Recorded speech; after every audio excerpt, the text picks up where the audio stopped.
Caleb Thornton stood at his gate and watched a wagon of fine strangers roll away without him saying goodbye. The banker's daughter had cried. Her father had cursed him. Caleb hadn't moved, hadn't softened, hadn't explained. He simply turned his back and walked toward the barn, because explaining meant remembering, and remembering was a door he'd nailed shut 10 years ago. He didn't know yet that a widow with nothing but a dying horse and an empty stomach was already 3 days out, walking straight toward the one door in Montana he swore would never open again. If this story pulls at you the way it pulled at me, hit subscribe and stay with me. Clear through to the end and drop the name of the city you're watching from in the comments. I love seeing just how far this story travels. The wagon was still visible on the ridge road, a small dark shape rattling east toward town, when Jed Calloway came around the corner of the barn, wiping his hands on a rag that hadn't been cleaned since spring. "That's 4 this year," Jed said. Caleb didn't look up from the hinge he was working loose on the tack room door. "Didn't ask you to count." "Somebody's got to." Jed leaned against the post. "Griffin girl cried the whole way down the drive. Heard her clear from the corral." "She'll get over it." "Her pa sure won't. Man's got money in this territory, Caleb. Money and a mouth that likes to run." Caleb set the screwdriver down harder than he meant to. The hinge clattered against the wood. "You want me to marry a woman because her daddy's got money and a mouth?" "I want you to marry somebody, for this ranch buries you same as it buried everything else you ever cared about." The words landed the way Jed meant them to, square in the chest, and for a moment, Caleb just stood there, jaw working, eyes fixed on nothing in particular. Then he picked the screwdriver back up. "Finish the fence line before dark," he said. "Storm's coming up from the south end of the valley by Friday. I can feel it in my knee." Jed shook his head slow, the way a man does when he's given up saying a thing but hasn't given up thinking it, and walked off toward the pasture. Caleb worked the hinge until his hands stopped shaking. It took longer than it should have. He was 38 years old, and by any measure a man could use in the Montana Territory, he had done well for himself. 3,000 acres running up into the foothills, 200 head of cattle, horses that other ranchers rode 2 days to look at, because Caleb Thornton had a gift with the wild ones nobody else could touch. He'd built the house with his own hands board by board the summer he turned 26, back when he'd still believed a house needed more than one person living in it to mean anything. 10 years since then. 10 years of families driving daughters up the mountain road like they were delivering cattle to auction, dressed in their Sunday best, smiling too wide, talking about how fine the view was from his porch, and how lovely his kitchen could be with a woman's touch. 10 years of watching their eyes move not to him, never really to him, but past him to the barns, the fences, the land stretching out gold and endless in every direction. They saw an empire. They never once saw the man standing in the middle of it, hollowed out and getting hollower every season. He walked into the house that evening and set his hat on the peg by the door, the same peg it always went on in the same empty house it always came back to. The stove was cold. He hadn't lit it. He rarely did before dark on account of there being no reason to cook early when there was only himself to feed. He sat down at the table, the long table he'd built for a family that never came, and he didn't eat. He just sat, hands folded, staring at the grain of the wood, and let the silence do what it always did to him this time of evening. It pressed. It filled every corner of the room, like water rising, and there was nothing in that house strong enough to hold it back. "Kane, honey, would you clear a spot for your mama?" He shut his eyes, shoved the thought down the way he'd shoved down 1,000 others just like it. Not tonight. 3 days later, and 40 miles east. Rebecca Hale stood in front of a courthouse in a dying town called Miller's Bend, holding a paper that told her in words a clerk had read aloud because she was too proud to admit her eyes had gone blurry from crying, that she owned nothing anymore. Not the farm. Not the house her husband built the summer they married. Not even the cook stove, which the bank had apparently decided counted as collateral against a debt she hadn't known existed until 3 weeks after they buried Thomas in the ground behind the chapel. "Ma'am, I am sorry," the clerk said, not looking sorry at all. But the note was signed. Mr. Hale borrowed against the deed 2 years back. Bank's within its rights. My husband is dead, Rebecca said. Her voice came out steadier than she felt, which was the only mercy she'd been granted all week. He can't answer for a debt he never told me about. No, ma'am, but you can. She had $11 a horse named Dinah, who'd seen better years, and a trunk that held what remained of a life she'd spent 6 years building brick by brick, memory by memory, only to watch it collapse in the space of a single afternoon. She did not cry in front of the clerk. She saved that for the road for the first hour out of town, when there was nobody left to perform strength for, and then she wiped her face with the back of her glove and did not cry again. She had heard of Whisper Creek from a woman at the boarding house, a rancher up in the mountains, a hard man, but a fair one, always needed hands. Come summer, paid on time, didn't ask questions about a woman's past so long as she could work. Rebecca didn't need charity. She'd buried a husband, buried a house, buried 6 years of trying, and she still had 2 good hands and a back that hadn't broken yet. That would have to be enough. The road up to Thornton land climbed steady through pine and rock, and Dinah's steps had gone from tired to labored somewhere around midday. Rebecca walked the last mile, leading the horse by the bridle, her boots raising small clouds of dust with every step, her dress gone stiff with 3 days of travel and sweat, and a night spent sleeping sitting upright against a wagon wheel because she hadn't trusted the dark enough to lie down flat. She saw the gate before she saw the man. Caleb was up on the top rail of the fence, wire pliers in hand, working a section that had come loose in last week's wind. He heard the horse before he saw the woman, heard the particular unevenness in its gait that told him something wasn't right, and he was down off the fence and moving toward the gate before he'd fully registered what he was walking toward. Then he saw her, and he stopped. She wasn't dressed for courting. That was the first thing he noticed, and it landed strange in his chest because every woman who'd come up that road in the last 10 years had come dressed like she was walking into a photograph. This one wore a plain brown traveling dress gone gray, with dust sleeves rolled to the elbow, hair pulled back tight and practical under a hat that had seen hard use. She wasn't smiling. She wasn't performing anything at all. She looked more than anything like a woman who had run entirely out of things to lose and had decided that meant she had nothing left to fear either. "Afternoon," she said, and stopped a respectful distance from the gate, the way a person does who's learned that showing up uninvited on someone's land requires a certain amount of caution. "I heard you're hiring on for summer work." Caleb looked at the horse. First, really looked the way he looked at every animal that came onto his land, because animals told the truth even when people didn't. Dinah was thin through the ribs, favoring her left front, exhausted, clean through. Whoever had ridden her here had pushed hard and pushed far. "Where'd you come from?" "Miller's Bend." "That's 2 days' ride. 3 the way I came." She met his eyes without flinching, which surprised him more than he let show. "I'm not looking to be a bother, mister. I heard you pay fair and don't ask a woman to account for her whole life story before you'll let her earn a wage. If that's true, I'd be obliged for the chance.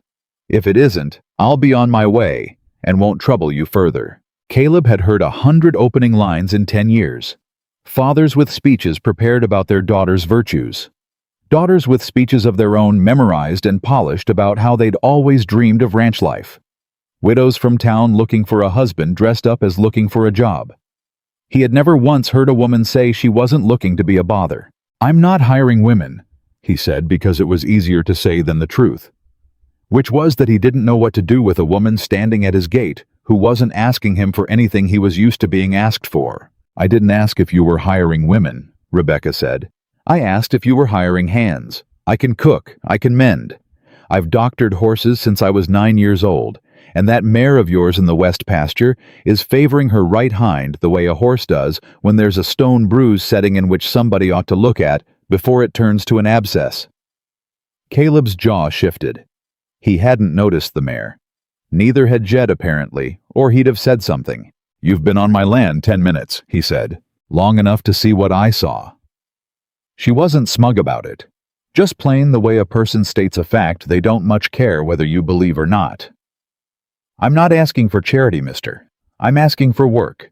If my word's not good enough, watch my hands for a week before you pay me a dime. I'll sleep in the barn. I'll eat what's left after your men are fed.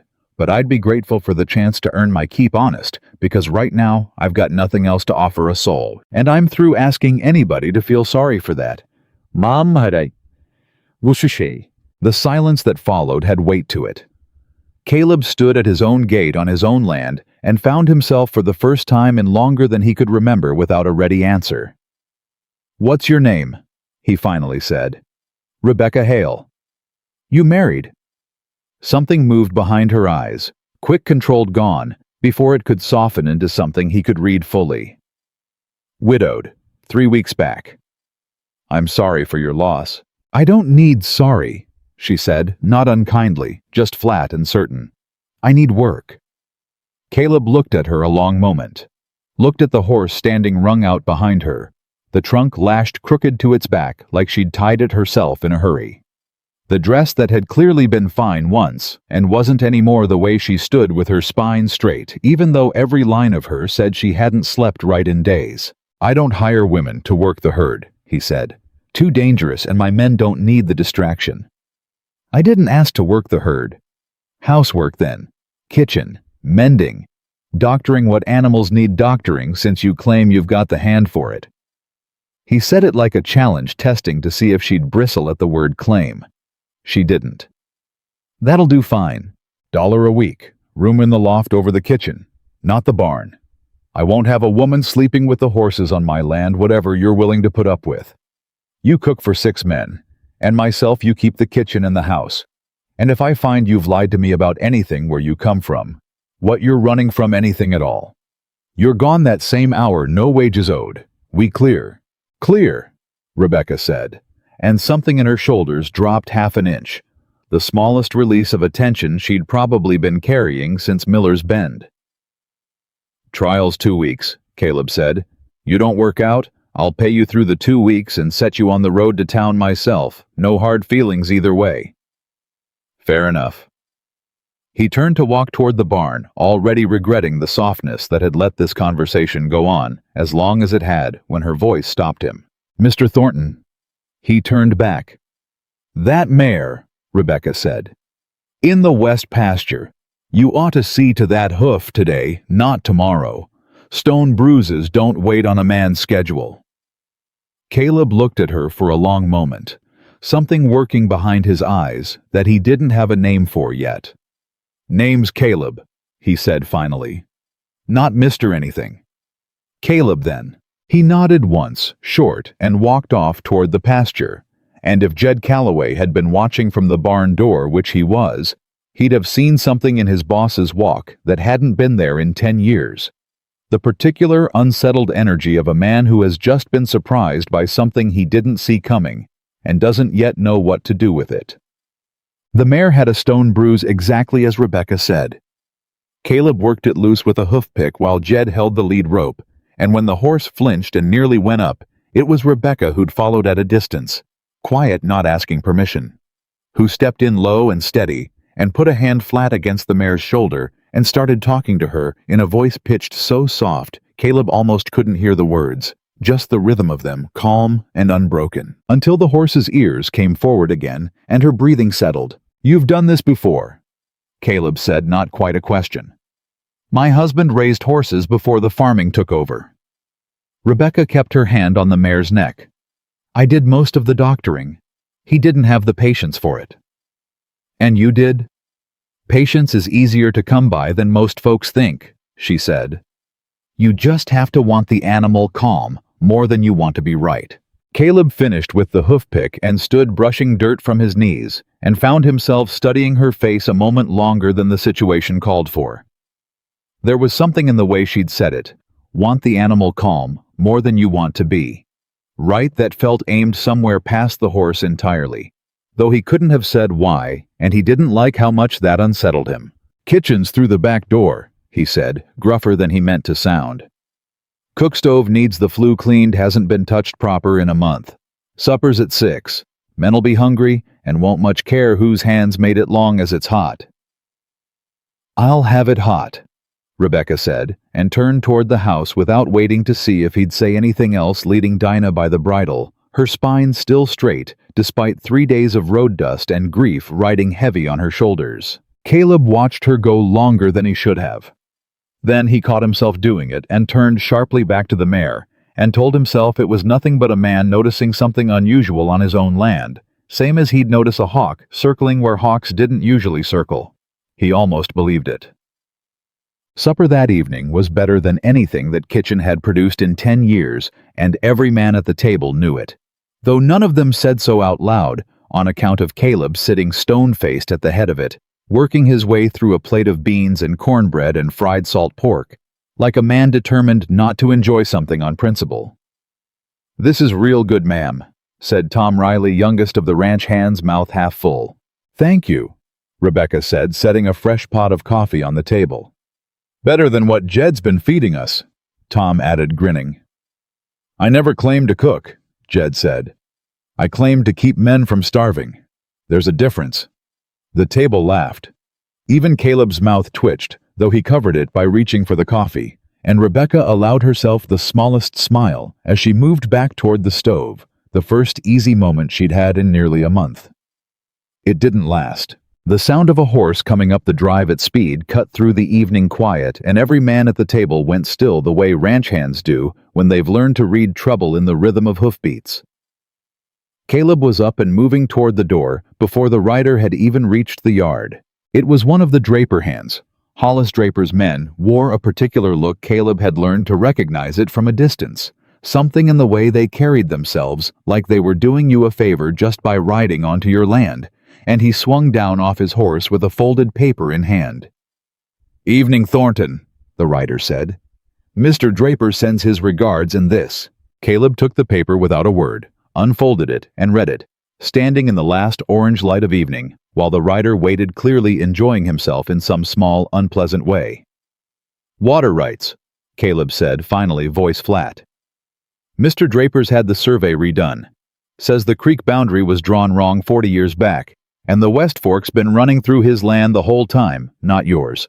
He's asking you kindly to redirect your fence line before the county gets involved." "Your boss can ask kindly all he wants," Caleb said. "That creek's run the same line since before either of us was born, and he knows it. Tell him I said so." The rider shrugged, unbothered the way a man does when the fight isn't his to have. "I'll tell him. Wouldn't get too comfortable about it, though. Mr. Draper's got lawyers in Helena say the survey favors him." "Mr. Draper's got a habit of finding lawyers who say whatever he pays them to say," Caleb said. "Get off my land." The rider tipped his hat unhurried and turned his horse back down the drive, whistling something tuneless as he went, and Caleb stood in the yard a long moment with the paper crushed in his fist before he came back inside, jaw-tight appetite gone. Rebecca had watched the whole exchange from the doorway close enough to hear most of it, and something in her chest had gone cold and familiar at the mention of a redrawn survey, a boundary that had always run one way suddenly claimed to run another, a rich man's lawyers arriving right on schedule to make an old truth into a new lie. It sounded exactly like the paper that had taken her farm. "Everything all right?" she asked, careful to keep her voice light, not wanting to intrude on a stranger's business on her first night under his roof. "Fine," Caleb said too fast and sat back down at the table, though he didn't touch his plate again. Rebecca didn't push. She'd learned over 6 hard years and 1 very bad month that some doors needed to be opened by the person standing behind them in their own time, or not opened at all. She cleared the table instead and refilled coffee cups and let the men talk of small things. Whether cattle a fence that needed mending until the knot in Caleb's shoulders eased by some small degree. But she noticed it. She noticed the way his hand had tightened around that paper. She noticed the particular practiced calm he'd forced into his voice when he told the rider to get off his land, the calm of a man who has learned that showing real anger only shows your enemy where to aim next. She recognized that calm. She'd worn it herself standing in a courthouse 3 weeks ago being told a stranger's signature had emptied out her whole life. "Bah, That night in the small loft room above the kitchen, Rebecca lay on a cot that smelled faintly of cedar and lay awake longer than exhaustion should have allowed. Through the thin floorboards, she could hear the house settling the occasional creak of Caleb's boots on the porch below. He hadn't gone to bed, she realized, somewhere near midnight.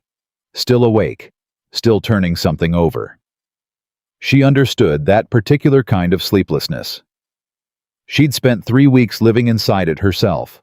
Below on the porch, Caleb sat with the Draper letter spread across his knee in the moonlight, reading it again, though he already had every word memorized. 10 years he'd held this land. 10 years of building it up, board by board, fence line by fence line, pouring every hour of every day into it, because the land didn't ask him for anything. He couldn't give. It didn't ask him to be warm or open or whole. The land just needed work, and work he had. Now a man in a Helena office was trying to take even that. He thought briefly, and without meaning to, of the woman sleeping above the kitchen. The way she'd stood at his gate that afternoon, dust-covered and dead on her feet, and asked for nothing but a chance to earn her own way. The way she'd known without being told exactly what was wrong with that mare's hoof. The way her voice had gone soft and steady with the horse, the same voice she'd probably used on a husband who, from the little she'd let slip, hadn't deserved the patience she gave him. Widowed 3 weeks back, she'd said. "I don't need sorry, I need work." He understood that better than she likely knew. He'd been saying some version of the same thing to himself for 10 years, "I don't need feeling. I need work." And he'd built an empire on the back of that particular lie, 3,000 acres of proof that a man could bury his whole heart under enough labor that he'd stop noticing the shape of the hole it left behind. He folded the letter, tucked it inside his coat, and sat a while longer in the dark, listening to the wind move through the pines, the way it always did this time of year, steady and low and endless, carrying with it the first faint smell of the storm Jed had warned him was coming. Somewhere in the back of his mind, unbidden and unwelcome, a thought surfaced that he hadn't let himself think in a very long time, that the house behind him didn't feel quite as empty tonight as it had every night before it. He shoved the thought down, same as always. But it didn't go quite as easy this time. And some part of him, small buried and not yet ready to be looked at, directly noticed that too. Caleb didn't sleep that night, not truly. He dozed, sitting upright in the chair by the cold hearth, boots still on the Draper letter folded inside his coat pocket, like a stone he couldn't set down. And when the gray light came up over the ridge, he was already awake to see it. He heard her before he saw her. Boots on the porch steps, quiet and careful. The particular rhythm of someone trying not to wake a house that was already awake. He came around the side of the barn with a bucket in each hand and found Rebecca kneeling in the dirt beside the bruised mare hoof, cradled in her lap, working a poultice into the tender spot, with hands that moved like she'd done this 1,000 times before. "You're up early," he said. She didn't startle. That surprised him. Most folks jumped a little when he came up quiet like that on account of his size, but Rebecca just glanced up unbothered and went back to her work.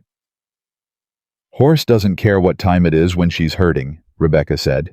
"Figured I'd get to it before the swelling set in worse. I'd have done it myself." "I know." She wrapped a strip of cloth around the hoof snug but not tight and set the mare's leg down gentle. "Didn't see the sense in waiting on you when I was already up." Caleb stood there a moment watching her work and felt something shift in his chest that he didn't have a ready word for. Every hired hand he'd ever had waited to be told what needed doing. This woman had been on his land less than a day, and she was already out ahead of the work before the sun cleared the ridge. "You always work like this." "Like what?" "Like somebody's timing you." Rebecca stood, brushed the dirt from her knees, and looked at him with an expression he couldn't quite place, tired but not soft. "When you've got nothing," she said, "working hard is the only thing that still belongs to you. Nobody can take that away in a courthouse." The words landed harder than she probably meant them to. Caleb thought of the letter in his coat of Draper's man riding off, whistling of a boundary line that had run one way for 40 years, suddenly claimed to run another. And he understood with an uncomfortable clarity that this woman standing in front of him knew exactly what it felt like to have the ground shift under her feet without warning. "Breakfast's near ready," Rebecca said before he could ask anything more, and walked off toward the house, leaving him standing by the corral with 2 full buckets and a question he wasn't sure he had any right to ask yet. The men noticed the difference at the table before Caleb was ready to admit he'd noticed it himself. Eggs, real ones, not the burnt mess Jed usually scraped together. Biscuits that didn't need a hammer to break. Coffee strong enough to wake the dead the way ranchmen liked it. "Ma'am," Tom Riley said around a mouthful, "if you ever leave, I'm going with you." "Tom," Jed said flatly, "you'd starve inside a week without somebody telling you which end of a horse to feed. Worth the risk for biscuits like this?" Rebecca allowed herself a small smile, refilling the coffee pot. And if Caleb noticed how much lighter the kitchen felt with her moving through it, the particular way a house sounds different when there's someone in it who isn't just passing through. He didn't say so.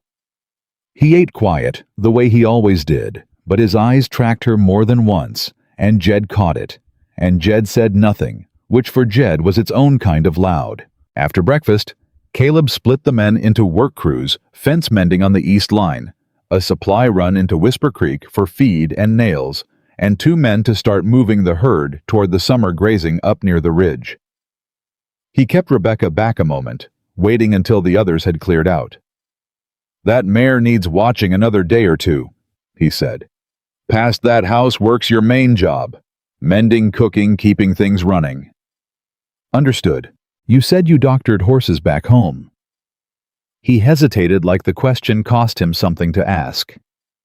"Where was home?" Something flickered behind her eyes.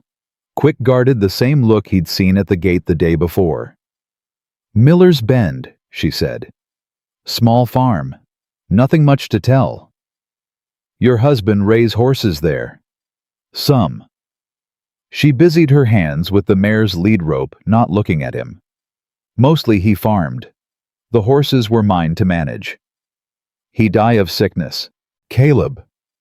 Her voice came out sharper than she likely intended, and she caught herself softened it. "I'd rather not talk on it, if that's all right." "It's all right," he said, and meant it because he understood better than most men what it cost to be asked to explain a grief that wasn't finished being grieved yet. "Wasn't my business to ask." "I don't mind you asking," Rebecca said quieter now. "I mind not having a good answer yet." He nodded, and for a moment, the 2 of them stood in the yard saying nothing. 2 people who'd each spent years learning the particular art of carrying pain without setting it down where anyone else could see the shape of it. And something passed between them that wasn't quite understanding, but was close enough to it that both of them felt the air change. Then a shout came up from the corral, cutting the moment clean in half. "Loose, he's loose." Tom Riley's voice high and cracking with panic, and Caleb was already running before he'd fully processed the words because he knew which horse Tom meant without needing to be told.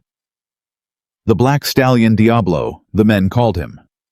Though Caleb never had a horse he'd caught wild in the foothills 2 months back, and hadn't yet earned the trust of 16 hands of muscle and fury that had somehow worked the corral gate loose and was now tearing across the yard with his ears pinned flat and his eyes rolling white, straight toward the well. Straight toward Rebecca, who was still standing near the mare directly in the stallion's path and who Caleb's heart seized watching it did not run. "Rebecca, move!" Caleb shouted, sprinting too far away, watching a scene unfold that he had no way of stopping in time. She didn't move. She turned slow and deliberate and dropped low, making herself small the way he'd seen only the best horsemen do, and she began to talk, not shout, talk low, and even a stream of sound with no real words in it. Just rhythm, just calm, laid over the top of chaos, like a blanket over a fire. The stallion's ears flicked. His stride broke just slightly uncertain. "Easy," Rebecca said, still crouched, still not moving toward him, letting him come to her instead of chasing him further into panic. "Easy now. Nobody's chasing you. Nobody's going to hurt you." The horse slowed. snorted hard sides, heaving dust kicking up around his hooves as he came to a stop not 10 feet from where she knelt, close enough that Caleb, arriving breathless, rope in hand, heart still hammering, could see the animal's whole body trembling with the effort of choosing not to bolt. "That's it," Rebecca murmured and reached one hand out, slow palm down, letting the stallion smell her before she touched him. "That's it. You're all right." The horse pressed his nose into her palm.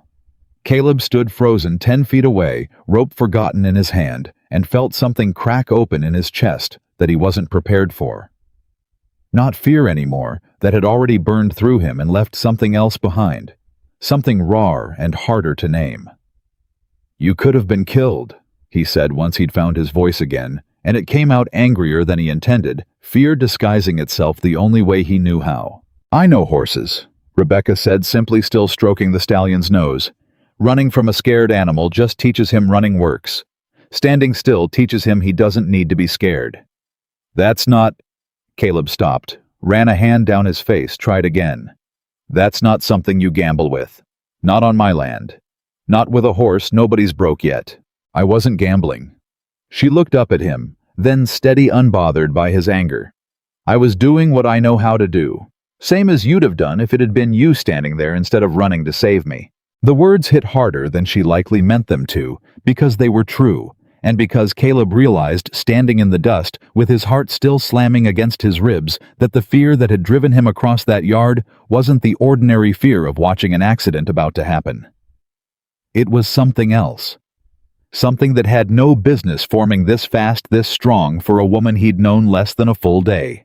"Get the horse settled," he said, gruff, turning away before she could see whatever was showing on his face. "Then get back to the house." "Caleb." He stopped, back still to her. "Thank you," she said. "For running." He didn't answer. He walked toward the barn instead, and it took him the better part of an hour, mending fence he didn't need to mend before his hands stopped shaking enough to trust them with anything sharper than a hammer. Jed found him there, hunched over a section of rail that was already sound-driving nails into wood that didn't need them. "That's fixed, Caleb. Has been for a year." Making sure. Making sure of what, the nail or the excuse to stand out here alone? Caleb didn't answer. And Jed, who had known him 15 years, who had watched him bury a family and build an empire on top of the grave of it, leaned against the rail and waited. The way he always did when he knew a man needed the silence more than he needed a question pushed at him. "She's something," Jed finally said. "She's hired help." "Uh-huh." Jed spat into the dirt, unimpressed by the lie. "Hired help that just walked a wild stallion down calm as Sunday morning while you were running across the yard white as a bedsheet. I don't want to talk about it. Didn't ask you to talk about it. Just stating what I saw." Jed pushed off the rail, started to walk away, then stopped. "You know what I think, Caleb? I think you've spent 10 years building fences so tall and so wide that nothing could get over 'em. Not a Griffin girl, not a banker's daughter, not the whole damn Montana territory lining up to marry into your land." He paused. "But that woman didn't climb your fence. She walked in the front gate and asked for a job. Didn't ask for nothing you weren't already offering to any hand that showed up hungry and willing to work." "That's exactly why it's dangerous," Caleb said, quieter than he meant to. "She's not trying to get past the fence. She's just standing on the other side of it, not trying at all, and that's worse." Jed didn't have an answer for that, and the two men stood in silence a while longer, the hammer forgotten in Caleb's hand, until the sound of a wagon rolling up the drive pulled them both back toward the yard. Cho. It wasn't Draper's man this time. It was Hollis Draper himself, a broad man in a fine gray suit that fit poorly across a body, gone soft from years of sitting behind desks instead of working. Land riding a horse, too well bred for the kind of man who'd never had to break one. And he came up the drive with the particular unhurried confidence of a man who has never once in his life been told no and meant it. "Thornton." He didn't dismount. Sat his horse and looked down at Caleb the way a man looks down at something he expects to eventually own. "Got my letter, I trust?" "Got it. Read it. Threw it in the fire is what I ought to have done with it." Draper smiled, unbothered. Strong words for a man about to lose the west fork of that creek. That creek's run through Thornton land since before your daddy set foot in this territory, Hollis. You know it. I know it. Every man in Whisper Creek who's lived here more than 5 years knows it. Surveys don't care what men remember Thornton. Surveys care what the county records say, and the county records recently corrected. Mind you say that boundary sits 200 yards east of where your fence currently runs.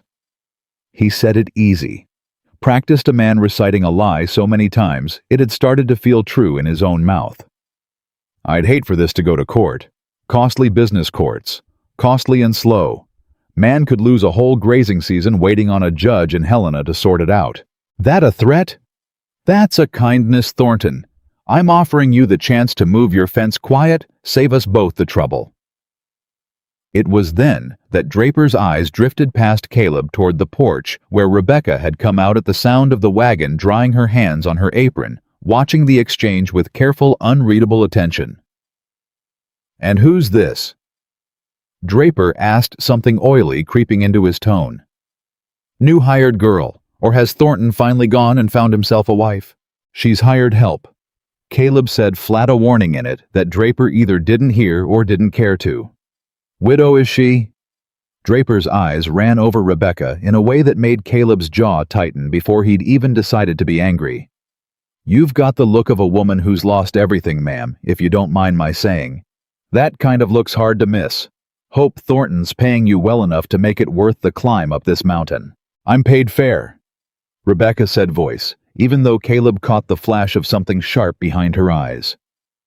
"And I'd thank you not to speak on things you don't know a thing about, mister." Draper laughed, delighted rather than offended.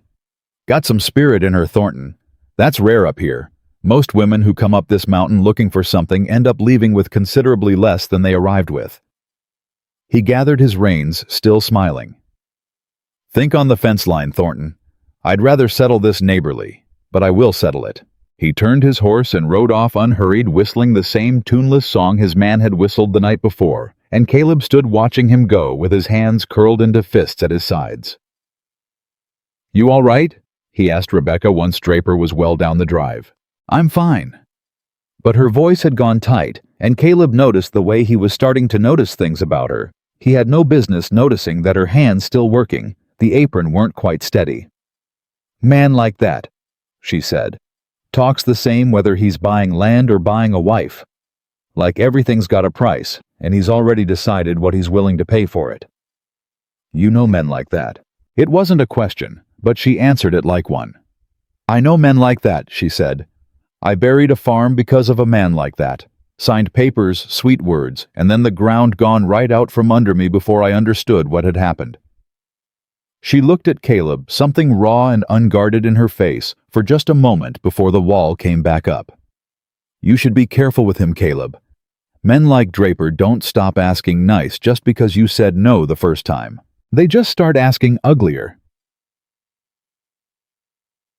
Caleb studied her a long moment, turning something over in his mind that he wasn't ready to say out loud yet, that her farm, her debt, her whole ruined life sounded a good deal like what Draper was trying to do to him right now, and that maybe whatever had happened to her in Miller's Bend, she understood this fight better than anyone else standing on his land. "Thank you," he said finally, "for standing up to him." "Wasn't standing up for you," Rebecca said, though there wasn't much conviction in it. "Just don't much care for men who talk about women like they're property up for auction.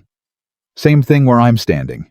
She almost smiled at that, the first real almost smile he'd gotten out of her before she turned and went back into the house, leaving Caleb alone in the yard with a fence line under threat, and a growing, uncomfortable certainty that Hollis Draper's visit had changed something between them, drawn a line of shared understanding that hadn't existed the day before.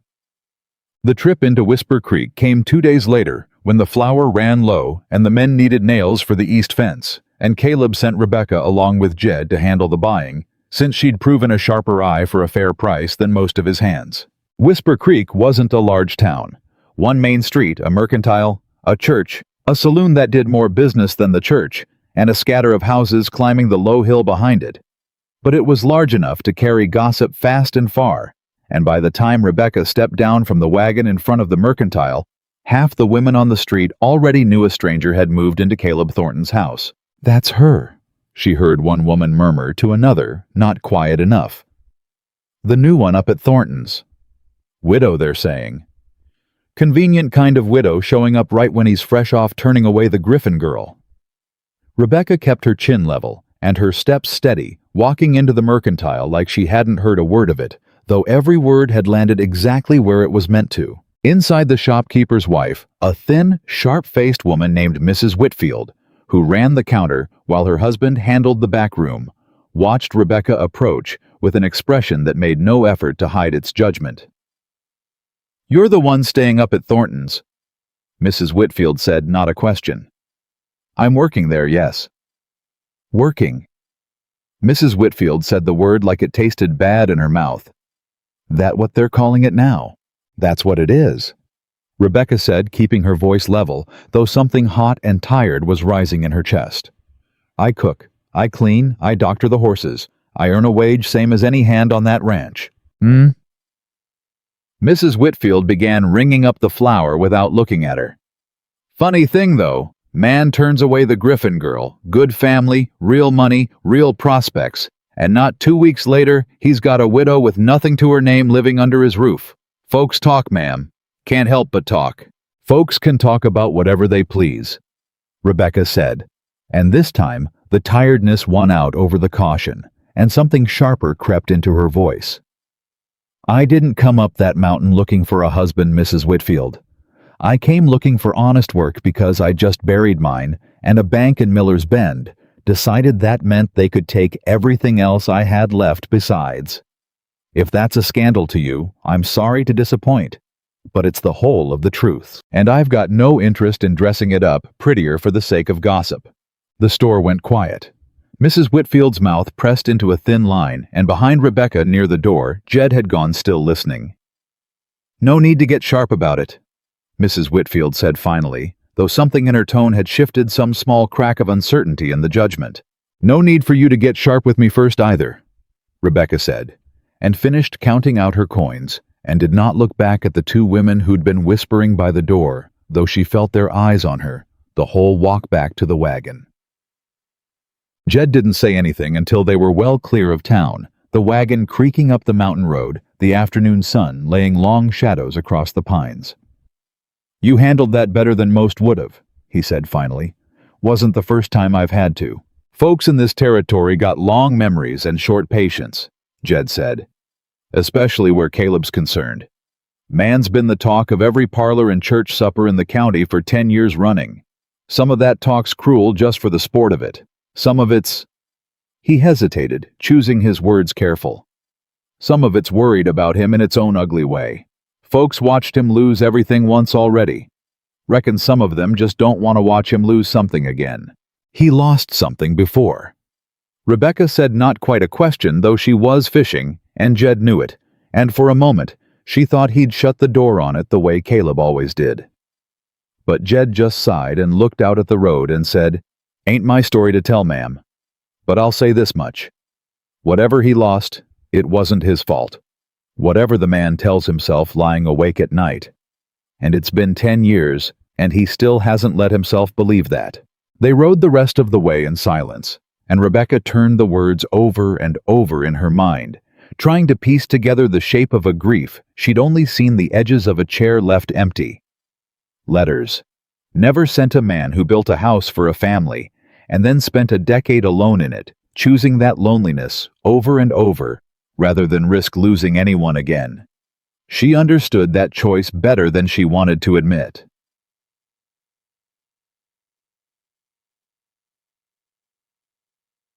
By the time the wagon rolled back onto Thornton land, word of the mercantile exchange had somehow already beaten them. Their small towns worked that way. Gossip riding faster than any horse, and Caleb was waiting in the yard, arms crossed, jaw tight, in a way that told Rebecca immediately that he'd heard something.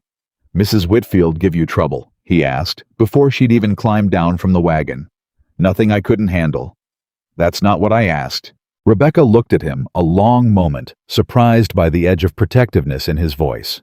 The same edge she'd heard the day Draper rode up and looked at her like she was something to be appraised. She said some things, Rebecca admitted, about why I'm here, about what it looks like a widow with nothing showing up right after you turned the Griffin girl away. Something dark moved across Caleb's face. That's not anybody's business but mine. It's mine too, seeing as I'm the one they're talking about. I'll ride into town, he said, already turning toward the barn, and I'll make it real clear to Mrs. Whitfield and anybody else running their mouth that, Caleb. Rebecca stepped down from the wagon and caught his arm, stopping him. It was the first time she'd touched him at all, and they both seemed to notice it at the same moment, a small charge passing between them that neither one acknowledged out loud. You go riding into town defending my honor, you'll only prove their point faster than I ever could. Let it lie. Talk dies down when there's nothing new to feed it. I don't like it, Caleb said, though he'd stopped moving toward the barn. I don't much like it either, Rebecca said. But I've buried worse than gossip these last few weeks, and I mean to keep standing regardless of what Mrs. Whitfield thinks she knows about my situation. She let go of his arm, stepped back, feeling suddenly exposed by how close they'd been standing. I appreciate you wanting to defend me, I do, but I've spent my whole life being talked about, married too young, married too poor, widowed too fast, and now this. I don't need anybody riding to my rescue. I just need somewhere steady to stand while it blows over. Caleb studied her, something working behind his eyes that looked almost like respect, almost like something warmer than respect that he wasn't ready to name. You've got that here, he said, quiet. Steady ground, I mean, whatever else people say. Thank you, Rebecca said, and for a moment neither of them moved, standing in the yard with the sun going gold behind the ridge, until Jed cleared his throat loudly from the wagon seat and broke whatever had been building between them. Not that this ain't touching, Jed said, but there's flour needs unloading before the ants find it. Rebecca laughed, a real laugh, surprised out of her, and the moment dissolved into ordinary work, unloading sacks and crates. But something had shifted, and both of them knew it, even if neither one said so.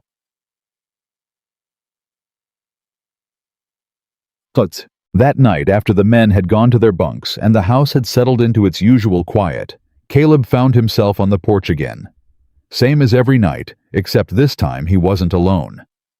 Rebecca came out with 2 cups of coffee, handed him one without asking, and sat on the porch step, a respectful distance away, looking out at the dark shapes of the mountains against the last purple light of evening. Jed says you built this house yourself, she said. Caleb's hand tightened slightly around the cup. He talks too much. He cares about you too much, more like.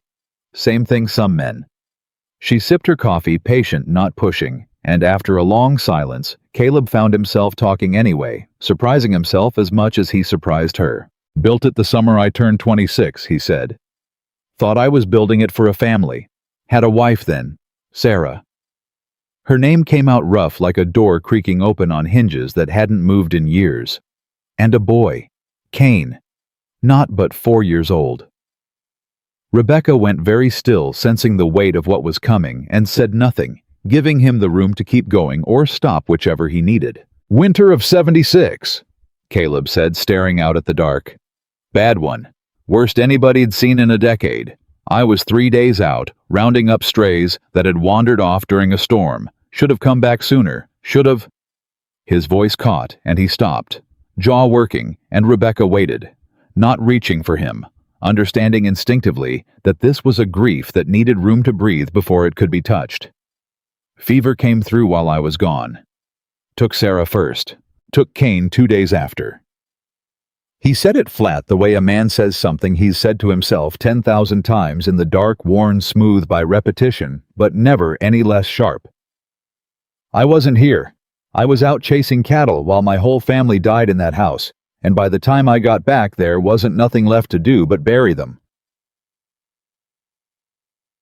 Caleb, Rebecca's voice was soft, aching. That wasn't your doing. Feels like it was. He looked at his hands wrapped around the coffee cup, like he was holding on to something solid in a world that had already proven it could be taken away without warning. Man's supposed to protect his family. I was out chasing strays.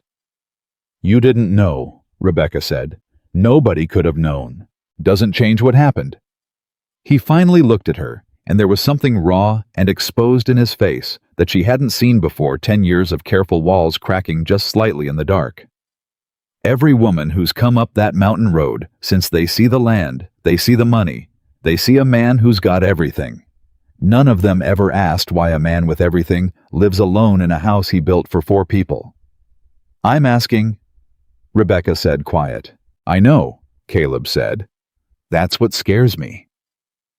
The silence that followed wasn't uncomfortable. It was the particular silence of 2 people who have each set down a piece of something heavy and are for the first time allowing someone else to see the shape of what they've been carrying. My husband wasn't cruel, Rebecca said after a while, offering something of her own in the space he'd opened. Just weak in the way some men are weak. Borrowed against everything we had, never told me, kept smiling like nothing was wrong, right up until the day his heart gave out in the field. And I found out the whole truth of it 3 weeks after we buried him, standing in a courthouse, being told I owned nothing. She wrapped both hands around her cup. I spent 6 years trying to be enough to fix what was broken in him. Learned too late that a person can't love someone into being whole. They've got to want that for themselves. Caleb looked at her, something shifting behind his eyes, and for a long moment neither of them said anything at all, just sat together in the dark, with their separate griefs laid out side by side, closer to understood than either one had been in years. Thank you, he said finally, for telling me. Thank you for asking, Rebecca said, and for not looking at me different once I did. It was near midnight, 3 nights later, when the shout came up from the barn. Fire, fire in the hay barn. Caleb was up and moving before he'd fully woken, pulling boots on as he ran, and by the time he reached the yard, the whole eastern side of the barn was glowing orange against the black sky, smoke pouring up thick and choking the horses inside, screaming in a way that tore straight through him. Get the horses out, he bellowed, already running for the door. Jed was there, and Tom Bucket's already moving in a line from the well. But the fire had caught fast. Too fast. Caleb would think later, faster than a stray spark should have caught in hay that had been damp from the last rain, and the smoke inside the barn was a wall he had to fight through. Blind hand over his mouth, feeling his way toward the stalls by memory alone. He got the first 2 horses out. Choking eyes streaming, he turned back for the third, the bruised mare still favoring that hoof, too slow to move fast on her own, and found Rebecca already there ahead of him, coughing hard, hands working the latch on the stall with fingers that weren't quite steady from the smoke. Get out, Caleb shouted, hauling her back by the arm. I've got her. She won't move fast enough alone, her hoofs. I said get out. He didn't wait for an answer. He half-carried, half-dragged Rebecca toward the door, shoved her out into the clean air, and went back in alone for the mare, and for nearly a full minute, the longest minute of Rebecca's life, standing coughing in the yard. Watching the barn door swallow him whole in smoke, there was no sign of him at all. Caleb! She screamed, starting back toward the door, Jed's arm the only thing stopping her. Caleb! He came through the smoke like something out of a nightmare, blackened and coughing. One arm looped tight around the mare's neck, dragging her the last few steps clear of the doorway, just as a section of roof gave way behind him, with a groan and a crash of sparks. He collapsed to his knees in the dirt, coughing until he retched, and Rebecca was on the ground beside him before she'd even decided to move hands on his face, checking him over with a frantic, desperate thoroughness that had nothing careful left in it. You could have died, she said, voice shaking. You absolute fool, you could have died in there. Horse would have died, Caleb managed between coughs. I don't care about the horse. It came out before she could stop it, raw and true, and both of them went still at the sound of it, the admission hanging in the smoke-thick air between them. I don't care about the horse, Caleb, I care about you. For a moment, neither of them moved. Firelight flickered orange across both their faces, the barn roof continuing its slow collapse behind them. Men shouting and hauling water in the background, and in the middle of all that chaos, there was a stillness between the two of them that felt for just a heartbeat, like the whole world had narrowed down to nothing but each other. Then Jed's voice cut through, urgent.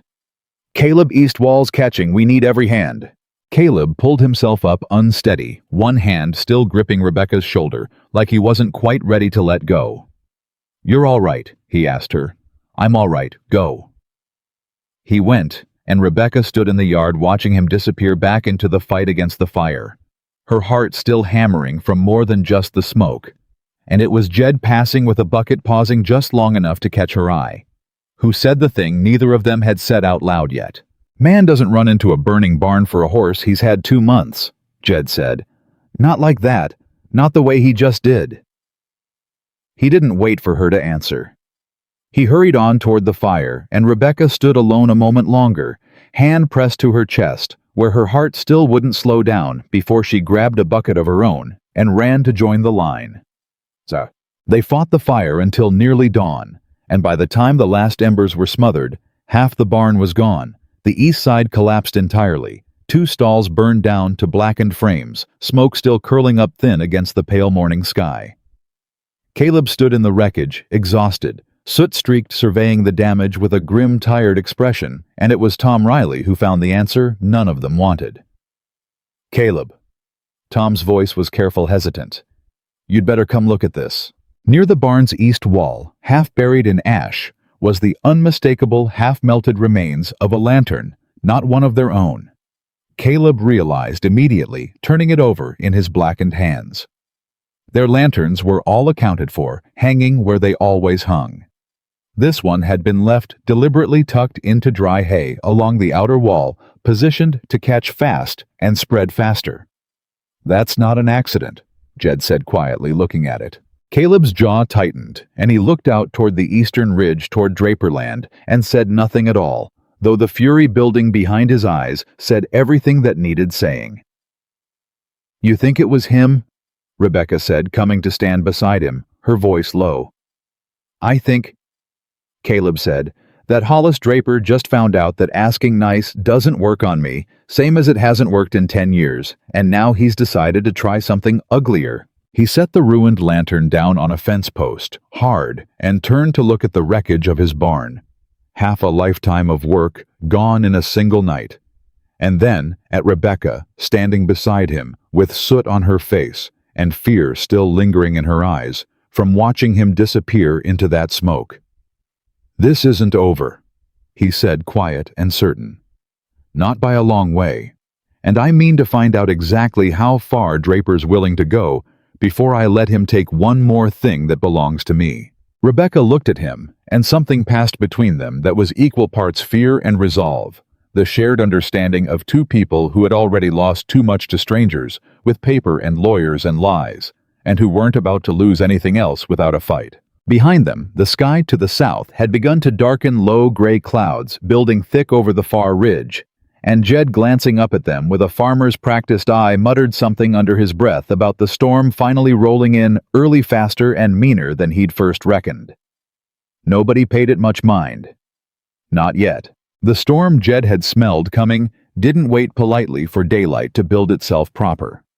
By noon, the sky over the southern ridge had gone the color of a fresh bruise, and by 2 o'clock, the first hard gusts were tearing loose shingles off the bunkhouse roof, and Caleb stood in the yard, looking at his half-burned barn and his darkening sky, and felt like a man being squeezed from both directions at once. We need every hand on the herd, he said, voice raised over the wind already picking up.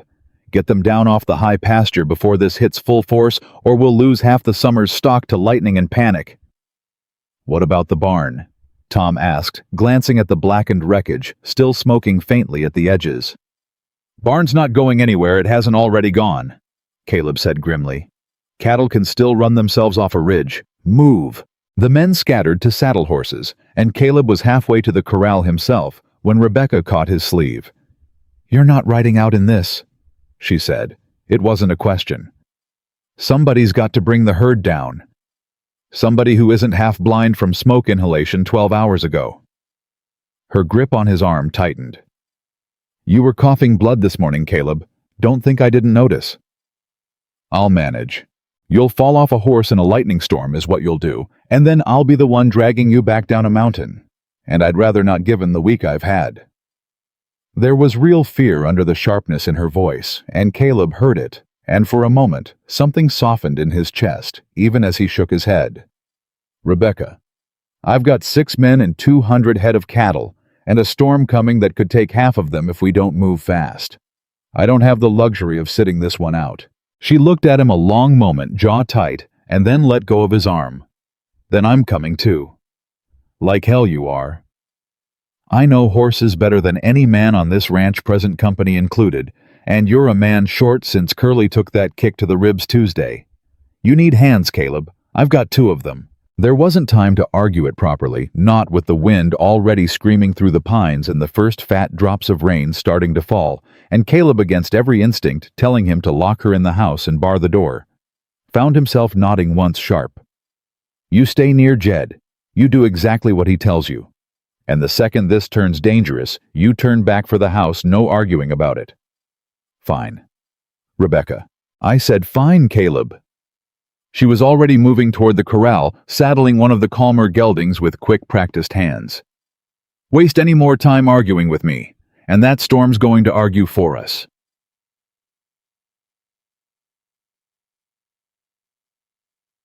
The ride up to the high pasture took the better part of an hour, fighting wind the whole way, and by the time they reached the herd, the sky had gone fully black, and the first real crack of thunder split overhead, close enough that half the cattle bolted before anyone had given a single command.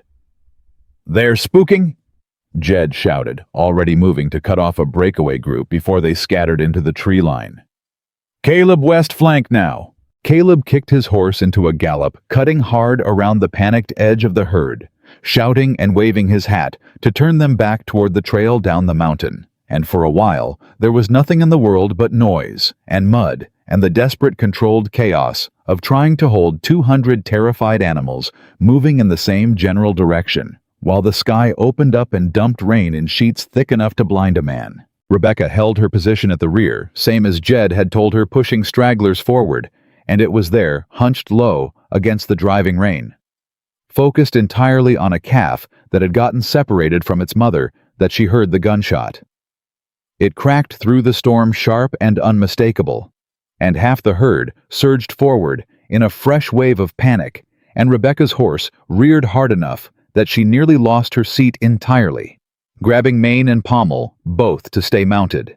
"Gunshot!" she screamed, though she doubted anyone could hear her over the thunder and the roar of 200 spooked cattle.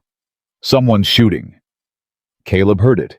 He turned his horse hard, scanning the tree line through the rain, and saw for just a flash, gone as fast as it appeared, a rider up on the ridge above them, rifle still raised, already wheeling his horse away into the cover of the pines. "Draper's men," Caleb snarled, though there was no way to be certain in the storm.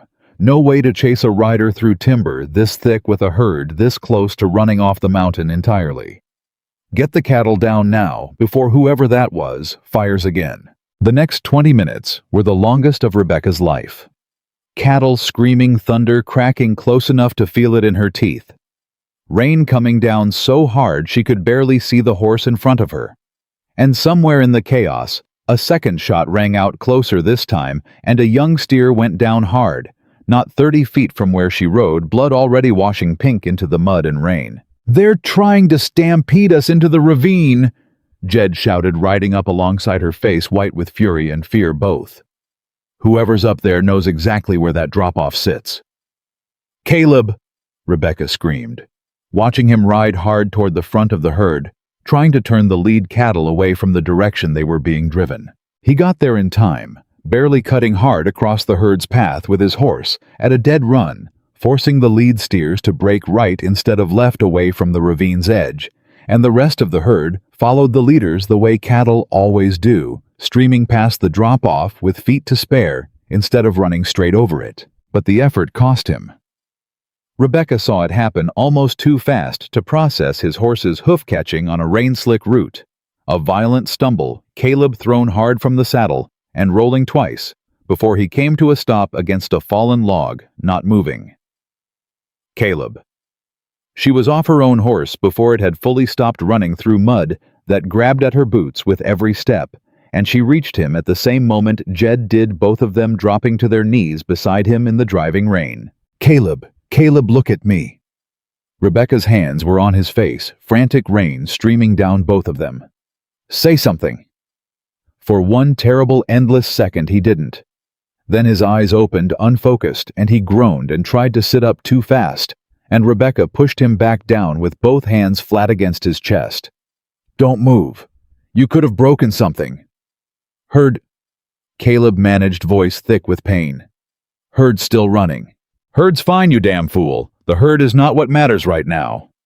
It came out of her sharp and shaking fear, finally cracking through the composure she'd been holding since the first gunshot. You just got thrown from a horse in a lightning storm trying to save cattle from a man shooting at us, and you're asking about the herd. Somebody's got to. Somebody already did. Jed cut in, checking Caleb's arm with careful hands, watching his face for the wince that would tell him something was broken. Herd's turned and heading down the trail on its own now, following the lead steers, same as always. You did your job. Now shut up and let us do ours. Caleb's arm wasn't broken, but it was badly wrenched, and his ribs, already tender from the smoke the night before, had taken a hard knock against the log that left him gray-faced and breathing shallow.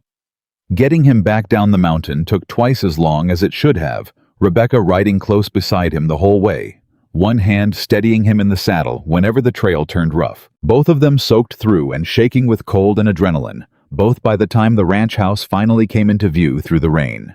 Baterdosag. They got him inside, got him out of his soaked clothes and into dry ones, got him settled by the fire. Rebecca built up hot and fast, despite her own hands still trembling from the ride down. And it was only once he was finally still, finally breathing easier, that the full weight of what had happened caught up with her all at once. You could have died today, she said, sitting on the floor beside the chair he'd been forced into her voice, unsteady in a way she hated. Twice. Once in that fire and now this. I've been thrown from horses before, not while somebody was shooting at you. She looked up at him, and there wasn't any anger left in her face now, just something rawer and more frightened. That was Draper's men. It had to be. First the lantern, now this. He's not just trying to scare you off that fence line anymore, Caleb. He's trying to hurt you. I know it. Caleb's jaw was tight, his voice rough with pain he was trying hard not to show. And I mean to prove it, soon as I can sit a horse without seeing stars. And what happens if next time somebody's aim is better? The words cracked slightly on the way out. What happens if next time it's not a horse stumbling that puts you on the ground? It's a bullet. Caleb looked at her a long moment, something shifting behind the pain in his eyes, and reached out, slow, careful, like he wasn't sure he had the right, and covered her hand with his own where it rested on the arm of the chair. You're shaking, he said quiet. I've had a hard afternoon. Rebecca. His thumb moved slightly against her knuckles, small and unpracticed, a man relearning a gesture he hadn't used in a decade. Look at me. She did, and whatever he saw in her face made something in his own expression soften entirely. 10 years of careful distance falling away all at once. I'm not going anywhere, he said. Not from a storm, not from Draper, not from any of it. You hear me? You don't get to promise me that, Rebecca said, voice thick. Nobody gets to promise that. I learned that the hard way watching a healthy man's heart just stop in a field on an ordinary afternoon. Promises don't stop bullets or storms or bad luck, Caleb. They just make it hurt worse when they break. Then I won't promise, he said. I'll just tell you I mean to try like hell to keep breathing on account of I've got considerably more reason to want to these days than I did a week ago. The words hung between them, and Rebecca felt her breath catch, felt the careful walls she'd been maintaining since Miller's Bend crack straight down the middle, and for a moment neither of them moved. Firelight flickering warm across both their faces, rain still hammering the roof above them. Caleb. Whatever she'd been about to say was cut off by a hard knock at the door, urgent and insistent, and both of them startled apart as Jed's voice called through the wood. Caleb, you'd better come see this. Well, not come. You shouldn't be moving, but somebody needs to see this right now. Rebecca was up and at the door before Caleb could try to rise, pulling it open to find Jed standing soaked in the doorway, holding something in both hands, his face pale even in the dim evening light. "Found this caught up against the porch steps," Jed said.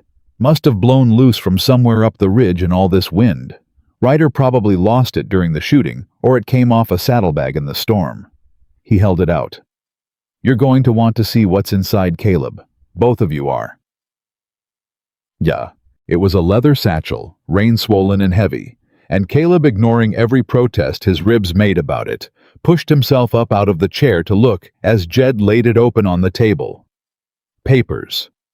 Dozens of them, some soaked through, and illegible, others still readable, despite the damp. And as Caleb began sorting through them with careful hands, his expression went from confusion to something darker and more focused with every page he turned. "Survey documents," he said slowly. "Draper's survey. The one he's been waving around claiming the creek boundary." He held one sheet up to the firelight, squinting at it. "Except this one's dated wrong. Look here." He pointed. "The corrected survey he sent me is dated this spring. This one in his own satchel is dated 2 years back. He's had this exact document sitting in a drawer for 2 years, just waiting on the right moment to spring it." "That mean anything?" Jed asked. "Means he didn't just discover some old boundary error like he claimed. Means he's been planning this a long while, probably waiting till he had enough other land locked up around mine that a court fight would favor him regardless of what the old records actually said." Caleb kept sorting, jaw tight with fury, and then went very still. He'd found a ledger. Thin, leather-bound, water-stained, but mostly legible.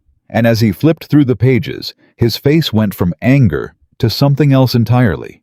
A cold, dawning shock that made Rebecca step closer, alarmed. "Caleb, what is it?" He didn't answer right away.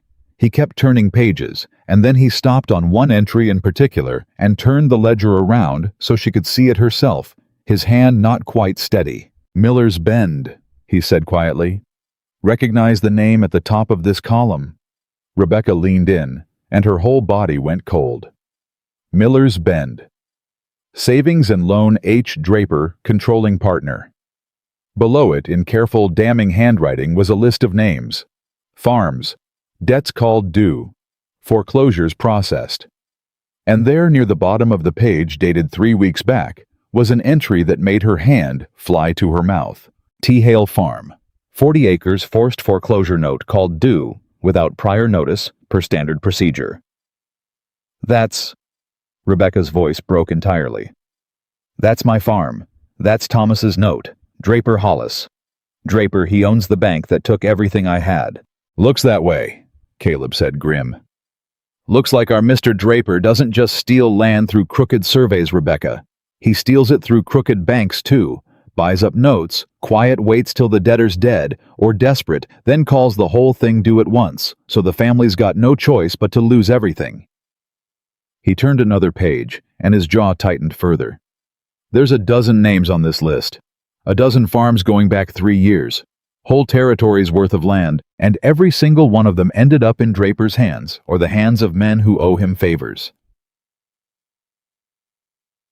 Rebecca sat down hard in the nearest chair, the strength gone entirely out of her legs, staring at her husband's name, written in a stranger's ledger, like a line item in a business Draper had built on other people's grief. "He didn't just take my farm," she said, voice hollow.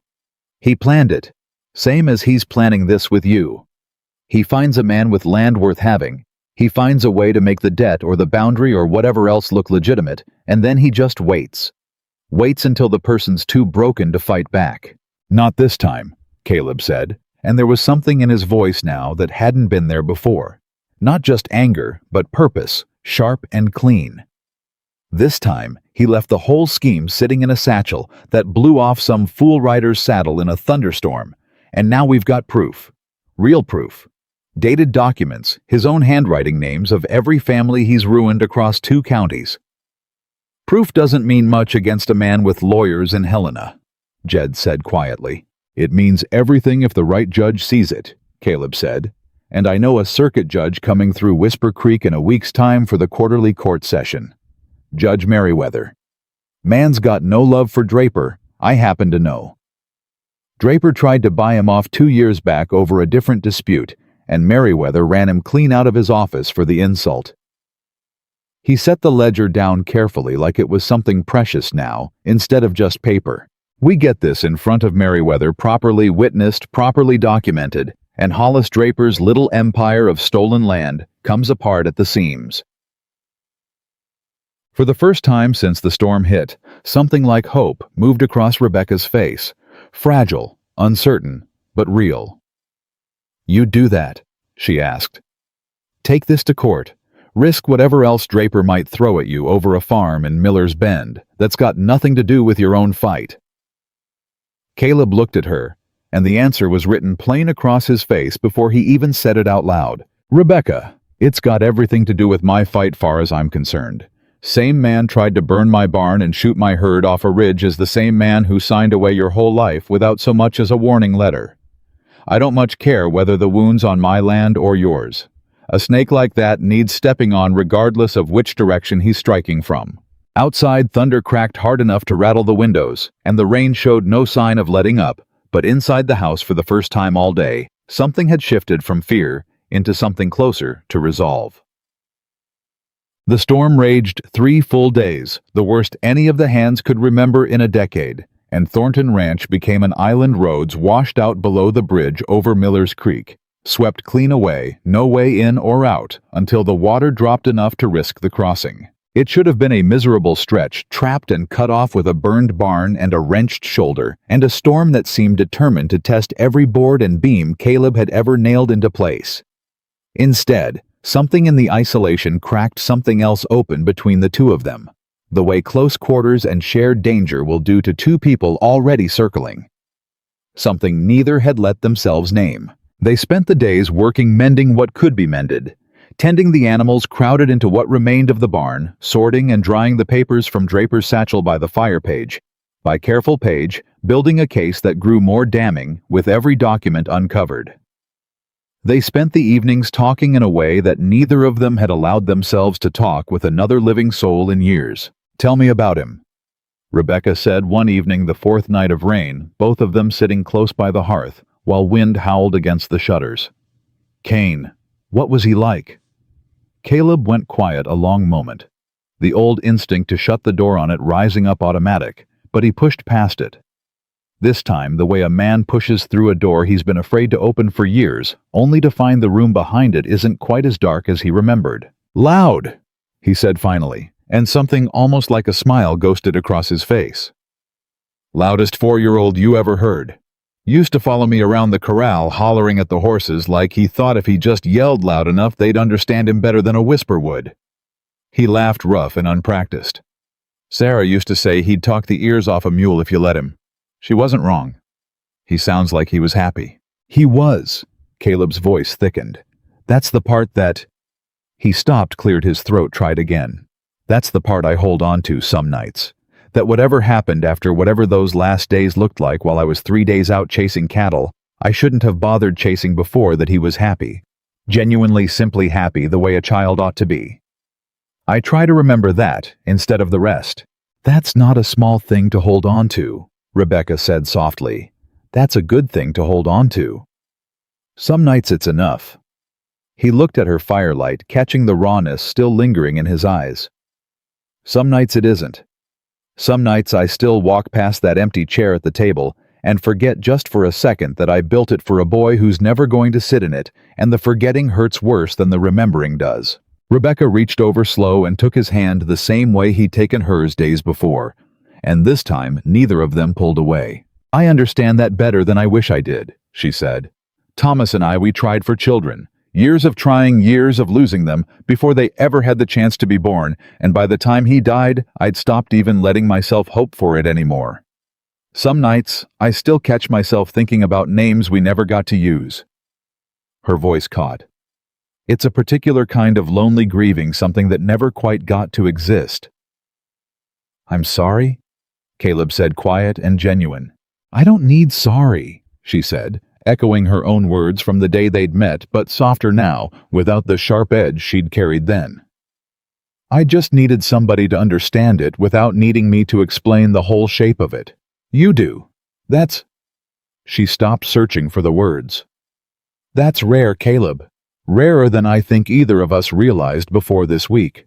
They sat like that a long while, hands still joined firelight, burning low rain, hammering steady against the roof. And it was Caleb who finally broke the silence, voice rough with something he'd clearly been working up the courage to say. Rebecca, I need to tell you something, and I need you to hear the whole of it before you decide what to make of it. All right. 10 years I've told myself the land was enough. Told myself building something big enough, working hard enough, meant I'd never have to feel that particular kind of empty again. The kind where you come home and there's nobody there to lose, so there's nobody there to break your heart when you do. He turned to face her fully, something raw and unguarded in his expression that she'd never seen from him before, not even the night he told her about Sarah and Cain.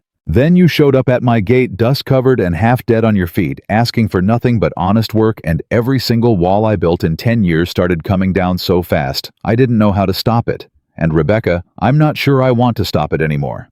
Her breath caught. Caleb, I'm not asking you for anything, he said quickly before she could finish. I know it's barely been 2 weeks. I know you're still grieving, same as I've spent 10 years grieving. And I'm not fool enough to think either one of us is fully ready for whatever this is.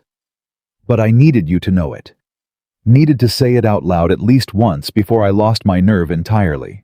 Rebecca sat very still, her hand still held in his, firelight dancing across both their faces. And when she finally spoke, her voice was thick with an emotion she hadn't let herself feel fully since the day she'd buried her husband. I came up that mountain looking for nothing but work, she said. Told myself that's all I wanted, all I could afford to want given everything I'd just lost.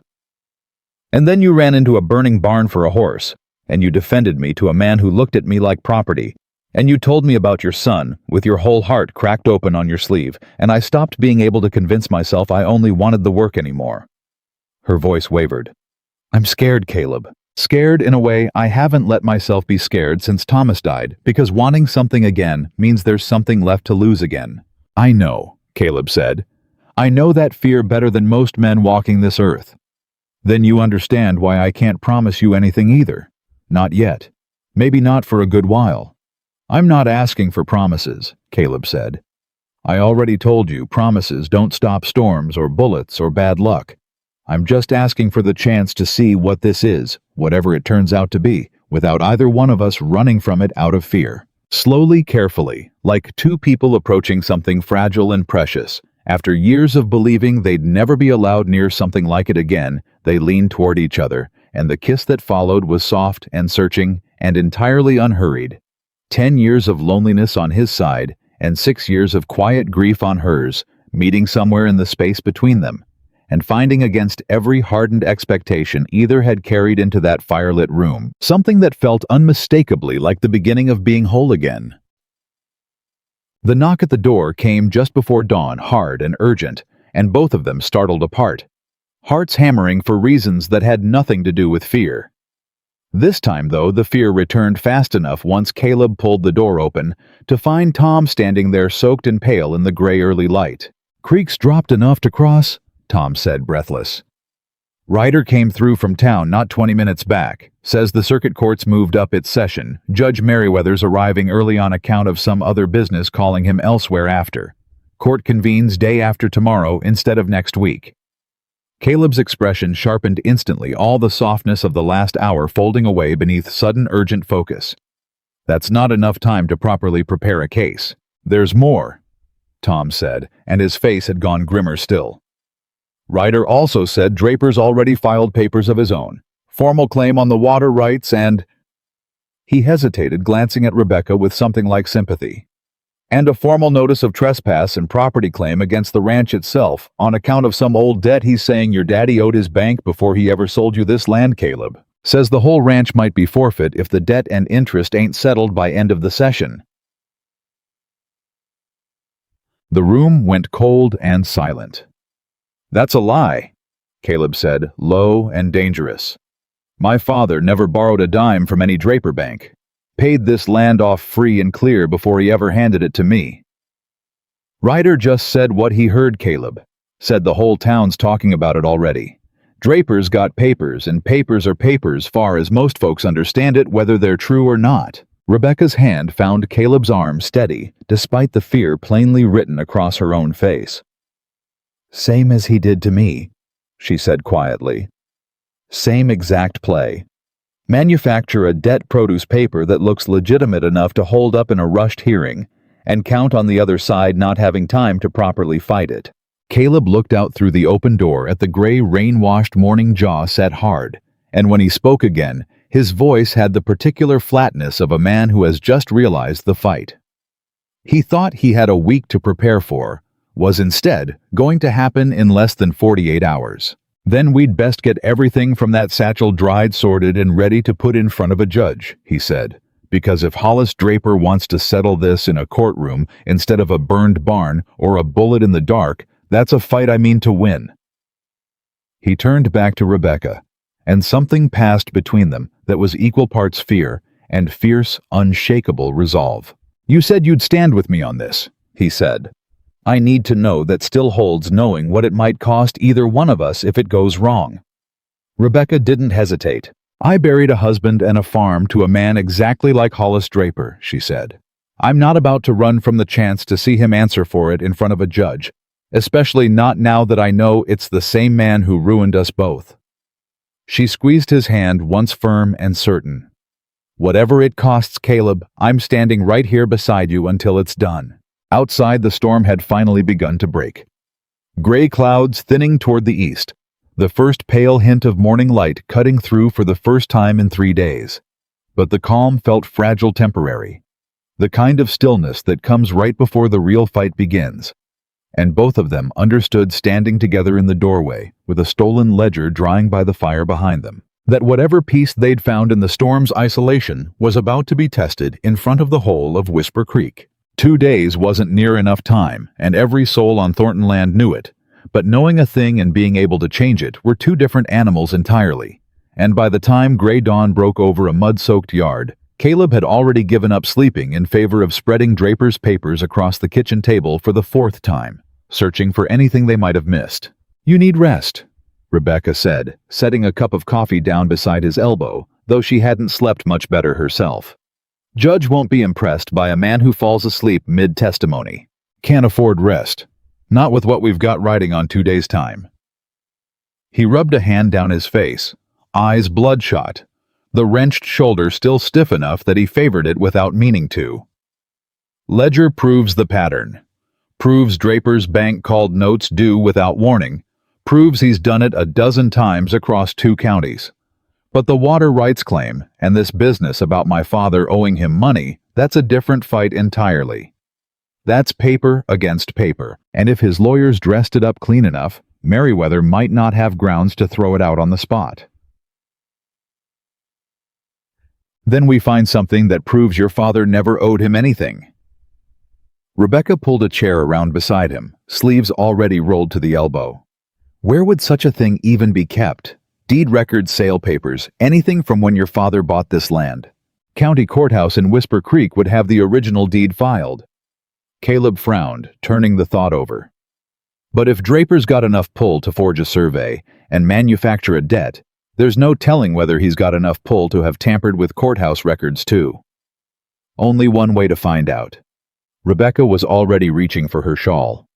"We ride in today, asked to see the original filing before Draper's lawyers think to have somebody there watching the desk. Rebecca, the roads are still half washed out and you've had 3 hours sleep in as many days. So have you, and you're not staying behind either, so don't waste breath telling me to." She fixed him with a look that had stopped being timid days ago and had settled instead into something steady and unshakable. A woman who had decided exactly what she was willing to fight for and wasn't interested in being talked out of it.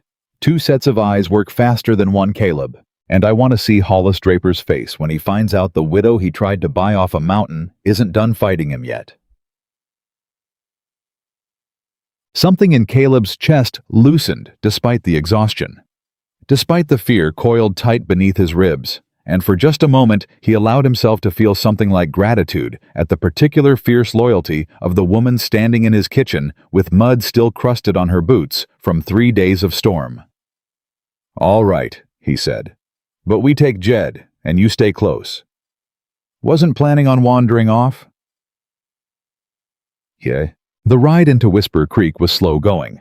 The road still soft in patches, one section near the old bridge crossing washed down to bare rock, where the water had torn through hardest, forcing them to ford the creek itself at a shallower point.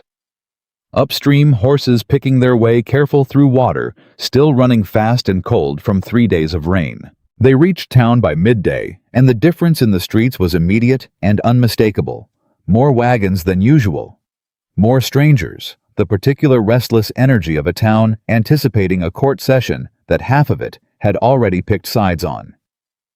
Caleb felt eyes on him the moment they rode down Main Street, felt the way conversations paused and heads turned, and beside him, Rebecca sat straighter in her saddle chin level, refusing to shrink from the attention the way half the town clearly expected a convenient widow to do. The courthouse clerk, a thin, nervous young man named Whitcomb, who'd only held the job a year, went pale the moment Caleb stated his business.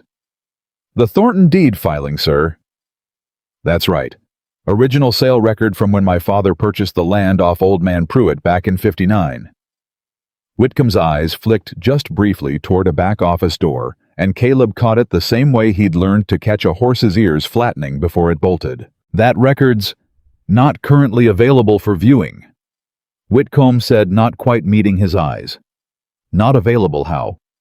"There's been some reorganizing of the county archive. Judge Merriweather's clerk requested certain older filings be pulled for review ahead of the session on account of the water rights dispute." "Convenient," Rebecca said flatly, "that the one document that would settle this whole matter in Caleb's favor happens to be unavailable right when he needs it." Whitcomb's face reddened. "I only work the desk, ma'am. I don't have any say in what gets pulled or when." "Who does have say in it?" Caleb asked, voice low and hard. Whitcomb hesitated, and it was Jed standing quiet by the door, arms crossed, who answered before the clerk could work up the nerve to. $10 says it's the same lawyer's been riding circuit with Draper the last 2 years, Jed said. "Fella named Ashford, slick as river ice, twice as cold." Whitcomb's silence was answer enough. "Where's the record now?" Caleb pressed. "I truly don't know, sir. It was checked out 3 days back before the storm hit. I haven't seen it returned." Caleb's jaw tightened, a muscle working hard beneath the skin, and for a moment, Rebecca thought he might put his fist through the counter entirely. Instead, he took a slow breath, the particular controlled calm of a man who had learned the hard way that fury spent too early served nobody. "Then we'll need another way to prove the land was paid clear," he said, half to himself, already turning the problem over. "Pruitt's dead, but he had a son, didn't he? Moved out to Bozeman some years back." "Danny Pruitt," Jed confirmed. "Runs a mercantile out that way now, far as I heard. That's 2 days' ride each direction. We don't have 4 days." "No," Rebecca said slowly, an idea forming behind her eyes. "But a telegraph might reach him faster than a horse could." The telegraph office sat at the far end of Main Street, and the operator there, an older man with spectacles and ink-stained fingers, listened to Caleb's request with polite skepticism. "You want me to wire a man in Bozeman, asking him to swear in writing to a land sale that happened when he was what, a boy? He'd have been near 12 when his father sold the land," Caleb said, "old enough to remember it. And if his father kept any papers of his own receipts correspondence, anything showing the sale went through clean and paid in full, that might be enough to counter whatever Draper's lawyers try to claim." "Might be," the operator allowed. "Might also be a wild chase that gets you nothing but a wire bill and no answer in time for your hearing." "It's the only chase we've got," Caleb said, and dictated the message himself, careful and precise, and paid the operator extra to mark it urgent, and to notify him the moment any reply came through, however late in the night it might be. They left the telegraph office with no guarantee of anything, and the walk back toward the horses was heavy with a particular kind of tension that came from having done everything possible and still not knowing if it would be enough. It was on that walk passing the mercantile that they nearly collided with Hollis Draper himself, stepping out the door in his fine gray suit, looking entirely too pleased with the state of things for Caleb's taste. "Thornton." Draper's smile was thin and satisfied. Heard you had some trouble up at your place. Fire, was it terrible thing barns catching like that? Dry summer, I suppose. Barn wasn't dry, Caleb said, voice flat and dangerous. Barn had a lantern set deliberate against the east wall, positioned to catch and spread. Same as somebody positioned a rifle up on the ridge 2 days back shooting at cattle, and near enough at the people driving them. Draper's smile didn't waver, though something behind his eyes went carefully blank. Serious accusations, Thornton. I'd be careful throwing them around town without proof. Oh, I've got proof, Caleb said, and watched with grim satisfaction the smallest flicker of uncertainty cross Draper's face. Found a satchel blown loose in the storm, full of interesting reading. Surveys dated wrong. A ledger with a whole list of names farms your bank foreclosed on quiet and quick the moment a husband died or a debt could be called due without warning. The color drained slightly from Draper's face, though he recovered fast, decades of practiced composure sliding back into place. I don't know what you think you found, Thornton, but I know exactly what I found, Caleb cut in. And come the day after tomorrow, Judge Merriweather's going to know it too. For just a moment, standing on the boardwalk with the whole street watching, Hollis Draper looked like a man who had for the very first time understood that he might actually lose. Then the mask slid back into place, smooth as ever. We'll see what the judge makes of stolen property, Thornton, since I imagine that satchel was never yours to begin with. He tipped his hat, cold and deliberate gaze sliding to Rebecca with something calculating behind it. And you, ma'am. Widow Hale, isn't it funny thing a woman who lost her own farm to foreclosure taking such an interest in another man's land dispute? Almost looks like you're chasing the same kind of rescue twice. I'm not chasing rescue, Mr. Draper, Rebecca said, voice steady, despite the anger boiling beneath it. I'm chasing justice. There's a difference, though. I don't imagine a man who spent years stealing land from grieving widows would know it when he saw it. Draper's jaw tightened just slightly, and for the first time his composure cracked enough to show something uglier underneath. You'd do well to remember, ma'am, that I've got considerably more resources than a mountain rancher and his hired girl. This fight isn't over just because you found a satchel. No. Caleb agreed, stepping slightly in front of Rebecca, a small instinctive act of protection that didn't go unnoticed by either of them. But it's a fight you're going to lose, Draper. Might take you a while yet to understand that, but you will. Draper said nothing more. He turned and walked away, unhurried, though his shoulders carried a stiffness that hadn't been there minutes before, and Jed, watching him go, let out a low whistle. Man's rattled, Jed said. Didn't think I'd live to see the day. Rattled's not beaten, Caleb said grimly. Rattled men do desperate things. We'd best watch ourselves close till this hearing's done. The reply from Bozeman came just past midnight, 2 days later, mere hours before the hearing was set to begin, delivered by a breathless boy from the telegraph office who'd ridden out through the dark because the operator had judged it too important to wait for morning. Caleb read it twice by lamplight hands, not quite steady, and then read it a third time out loud to Rebecca. And Jed both roused from sleep and gathered close around the kitchen table. Remember, sail well. Father kept receipt book his whole life, brought with us to Bozeman. Land paid in full, no debt owed to any bank, Draper, or otherwise. Have receipt in hand, will bring myself leaving within the hour, should reach Whisper Creek by midday if I ride hard. D. Pruitt. He's coming himself. Rebecca breathed relief flooding through her voice. With the actual receipt, if he makes it in time. Caleb folded the telegram carefully, tucking it inside his coat, alongside the ledger and the surveys, every piece of evidence they'd gathered now organized and ready. Hearing starts at 10. Bozeman's a hard ride, even pushing a horse the whole way. Then we pray he pushes hard, Jed said, and we walk into that courtroom ready regardless in case he doesn't make it in time. None of them slept again that night.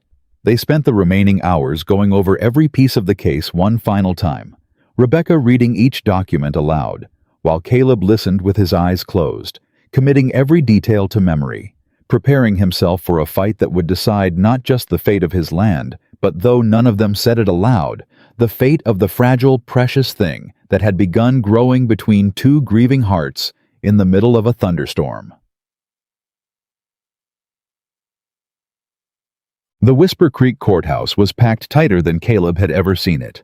Every bench filled, townsfolk crowded standing along the back wall, drawn by the particular magnetic pull that any good scandal exerts on a small community starved for drama. Mrs. Whitfield sat near the front, craning for a better view. Tom and two other hands had ridden in to fill out the Thornton side of the room. And near the front, seated beside a lawyer in an expensive coat, Hollis Draper looked entirely too composed for a man who'd been rattled on a boardwalk 2 days prior. Judge Merriweather entered precisely at 10, a broad, weathered man in his 60s with sharp eyes that missed very little, and the room fell silent as he took his seat and surveyed the gathered crowd with an expression that suggested he'd rather be anywhere else. "Court's in session," he said, voice carrying easy across the packed room. "We've got 2 matters before us today, both concerning the Thornton property water rights along the West Fork and a claim of outstanding debt against the land itself. Mr. Ashford, your client's bringing the claims. Proceed." Draper's lawyer rose smooth and confident and laid out his case with practiced precision. The corrected survey expert testimony from a surveyor, Draper had clearly paid well for his trouble. And finally, the matter of the alleged debt, producing a document that claimed Caleb's father had borrowed against the land some 15 years back and never fully repaid it. "The Thornton family has enjoyed the use of this land for over 2 decades," Ashford said, "built upon a foundation of debt that was never properly settled. My client seeks only what's owed him under the law, nothing more." "Mr. Thornton," Merriweather said, turning his sharp gaze on Caleb, "you've got a response, I take it."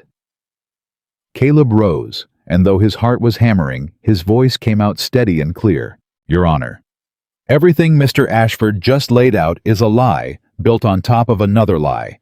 That survey's dated this spring, but I've got the original document from Mr. Draper's own files dated 2 years back. Same content, same false boundary. Means he's been sitting on this scheme a long while, waiting for the right moment." He produced the satchel's contents, laying them carefully before the judge. "And this debt he's claiming, Your Honor, my father paid that land off free and clear the same year he bought it. I've sent for proof, and I expect it any hour now. But in the meantime, I'd ask the court to consider why a debt allegedly 15 years old is only now suddenly being called due at the exact moment Mr. Draper's decided he wants my water rights and my land both." Ashford rose smoothly. "Your Honor, my client is a respected businessman, he's a thief," Rebecca said, rising before anyone could stop her voice ringing clear across the packed courtroom. The room erupted into murmurs, Merriweather's gavel cracking sharp against the bench. "Order. Ma'am, you'll have your chance to speak if called, but not by interrupting my courtroom." "My apologies, Your Honor," Rebecca said, though there was no real apology in her tone. "But I have direct testimony relevant to this matter if the court will hear it." Merriweather studied her a long moment, something curious in his expression. "And you are?" "Rebecca Hale, Your Honor, widow of Thomas Hale of Miller's Bend." A ripple of recognition moved through part of the crowd. The story had clearly traveled the widow who'd lost her farm, now standing in a Whisper Creek courtroom. "Your relevance to this matter, Mrs. Hale, my husband's farm was foreclosed 3 weeks after his death, Your Honor, by a bank controlled by Mr. Draper on a debt I never knew existed and was never given proper notice to contest." Her voice shook slightly but held. "I have reason to believe and evidence to support that this is not an isolated incident, that Mr. Draper has made something of a business out of manufacturing or calling due debts against vulnerable landowners, widows and struggling families alike, in order to acquire their property cheap. That's a serious accusation, Mrs. Hale. I have his own ledger to support it." "Your Honor," Caleb said, stepping forward and laying the leather-bound book before the judge. "Found in a satchel that fell into our possession during the recent storm. Names, dates, farms, foreclosed a dozen, at least all traceable to Mr. Draper's bank in Miller's Bend." Merriweather picked up the ledger, flipping through it with growing interest, his expression darkening as he read. "Your Honor." Ashford cut in tense now. "That ledger's authenticity hasn't been established, and its acquisition sounds highly questionable. It fell off somebody's saddle during a gunfight your client's men started on Thornton land. Jed called out from the back, unable to stay quiet any longer, and the courtroom erupted again. Merriweather's gavel cracking twice as hard this time. "Mr. Ashford, sit down. Mr. Calloway, one more outburst, and you'll be removed from this courtroom." Merriweather set the ledger down, his sharp eyes fixed now on Draper himself, who had gone noticeably pale, despite his practiced composure. "Mr. Draper, care to explain this ledger to the court?" "Your Honor, I've never seen that book in my life," Draper said, though his voice had lost some of its earlier smoothness. "Funny," Caleb said. "Seeing as your own handwriting's all over it, and the entries match up exact with 3 separate foreclosures, I already know happened, including Mrs. Hale's." The courtroom door burst open before Draper could respond, and every head turned as a young man staggered in, mud-covered and exhausted, clutching a small worn book to his chest, having clearly ridden through the night and most of the morning without stopping. "Your Honor," he gasped out of breath. "Beg pardon for the interruption. I'm Daniel Pruitt out of Bozeman. I understand there's a dispute concerning land my father sold near 20 years back." Merriweather's eyebrows rose. "You're aware of the proceedings. Mr. Thornton wired me 2 days back." "Your Honor, I've got my father's receipt book right here." He held it up, hands shaking with exhaustion. Showing plain as day, the Thornton land was paid in full the same year it sold. No debt, no lien, nothing owed to any bank, Drapers or otherwise. My father was a careful man about his records, kept every receipt he ever wrote. The courtroom had gone utterly silent, every eye fixed on the exhausted young man standing in the doorway, and Merriweather gestured him forward, taking the small book and examining it with the same sharp scrutiny he'd given the ledger. "This matches the dates and figures in question," Merriweather said slowly, looking up at Ashford with an expression that had gone from curious to distinctly unimpressed. "Mr. Ashford, your client's claim regarding an outstanding debt appears entirely unfounded, contradicted by contemporaneous financial records kept independent of either party in this dispute." Ashford had no response ready. Beside him, Draper sat rigid, the color entirely gone from his face. Now his earlier confidence collapsed into something brittle and afraid. "As to the water rights claim," Merriweather continued, voice hardening further, "given the demonstrated pattern of manufactured evidence now apparent in this ledger, and given the timing of a corrected survey that conveniently appeared only after Mr. Draper's other financial schemes required additional collateral, I'm inclined to view that claim with considerable skepticism as well." He fixed Draper with a look that could have curdled milk. "Mr. Draper, would you care to explain to this court why your bank foreclosed on Mrs. Hale's farm 3 weeks after her husband's death, without prior notice on a debt that appears by the very ledger bearing your own handwriting to have been called due specifically to expedite an acquisition, rather than in response to any genuine default?" The silence stretched long and damning. Draper started and stopped, and for the first time in the entire proceeding, the man had no smooth answer ready. "I thought as much," Merriweather said. "This court finds insufficient evidence to support either the water rights claim or the alleged debt against Thornton property. Both claims are dismissed with prejudice. Furthermore," his voice sharpened, carrying clear authority across the packed room, "given the evidence presented today regarding a pattern of predatory foreclosure practices, this court is ordering a full investigation into the business practices of Miller's Bend Savings and Loan, and I am personally referring this ledger to the Territorial Attorney General's office for review. Mr. Draper, I'd strongly advise you retain separate counsel for what's likely coming, because Mr. Ashford here looks like a man about to discover he's been representing a client with considerably more legal exposure than a boundary dispute." The courtroom erupted gasps, murmurs, someone near the back actually cheering before Merriweather's gavel silenced it, and Rebecca felt Caleb's hand find hers beneath the table, gripping tight. Both of them shaking with the particular disbelief of people who had walked into a fight, expecting to have to claw out every inch of ground, and instead watched it collapse in their favor all at once. Draper rose unsteadily, Ashford already at his elbow, murmuring something urgent, and as he passed the Thornton side of the room, his eyes found Caleb's, and whatever remained of his composure finally gave way entirely to something cold and furious. "This isn't finished, Thornton," he said low enough that only those nearby could hear. "It is for today," Caleb said unbothered, "and I expect the Attorney General's office is going to have considerably more to say about the rest of it than I do." Draper stormed out Ashford, hurrying after him, and the courtroom buzzed with the particular electric energy of a town that had just watched its most powerful man brought low in a single morning. Outside on the courthouse steps, the celebration was immediate and overwhelming. Tom, whooping loud enough to startle a passing horse, Jed pumping Caleb's good hand so hard it nearly hurt half the town crowding around, offering congratulations that felt to Caleb both welcome and strange after 10 years of that same town, whispering about him behind closed doors. Daniel Pruitt, still mud-covered and swaying slightly from exhaustion, accepted Caleb's grateful handshake with a tired smile. "Glad I could help, Mr. Thornton. Wasn't about to let some fool banker steal land my father worked hard to sell, honest." "I owe you more than I can rightly say," Caleb told him. "You'll stay the week at least. Rest up proper before that ride back." "Wouldn't say no to a hot meal in a real bed," Pruitt admitted. It was Mrs. Whitfield of all people who approached Rebecca once the crowd had thinned. Some her earlier sharpness replaced by something considerably more contrite. "Mrs. Hale," she said, twisting her hand slightly, "I owe you an apology, I expect. Said some ugly things about your situation back at the Mercantile without knowing the whole of it." "You didn't know," Rebecca said, though there was no real forgiveness rushed into her voice, just plain acknowledgement. "Folks talk about what they don't understand. It's a human failing, I suppose.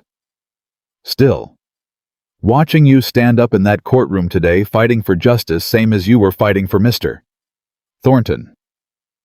Mrs. Whitfield shook her head. That wasn't the behavior of a woman chasing a rich man's money. That was the behavior of somebody with real conviction.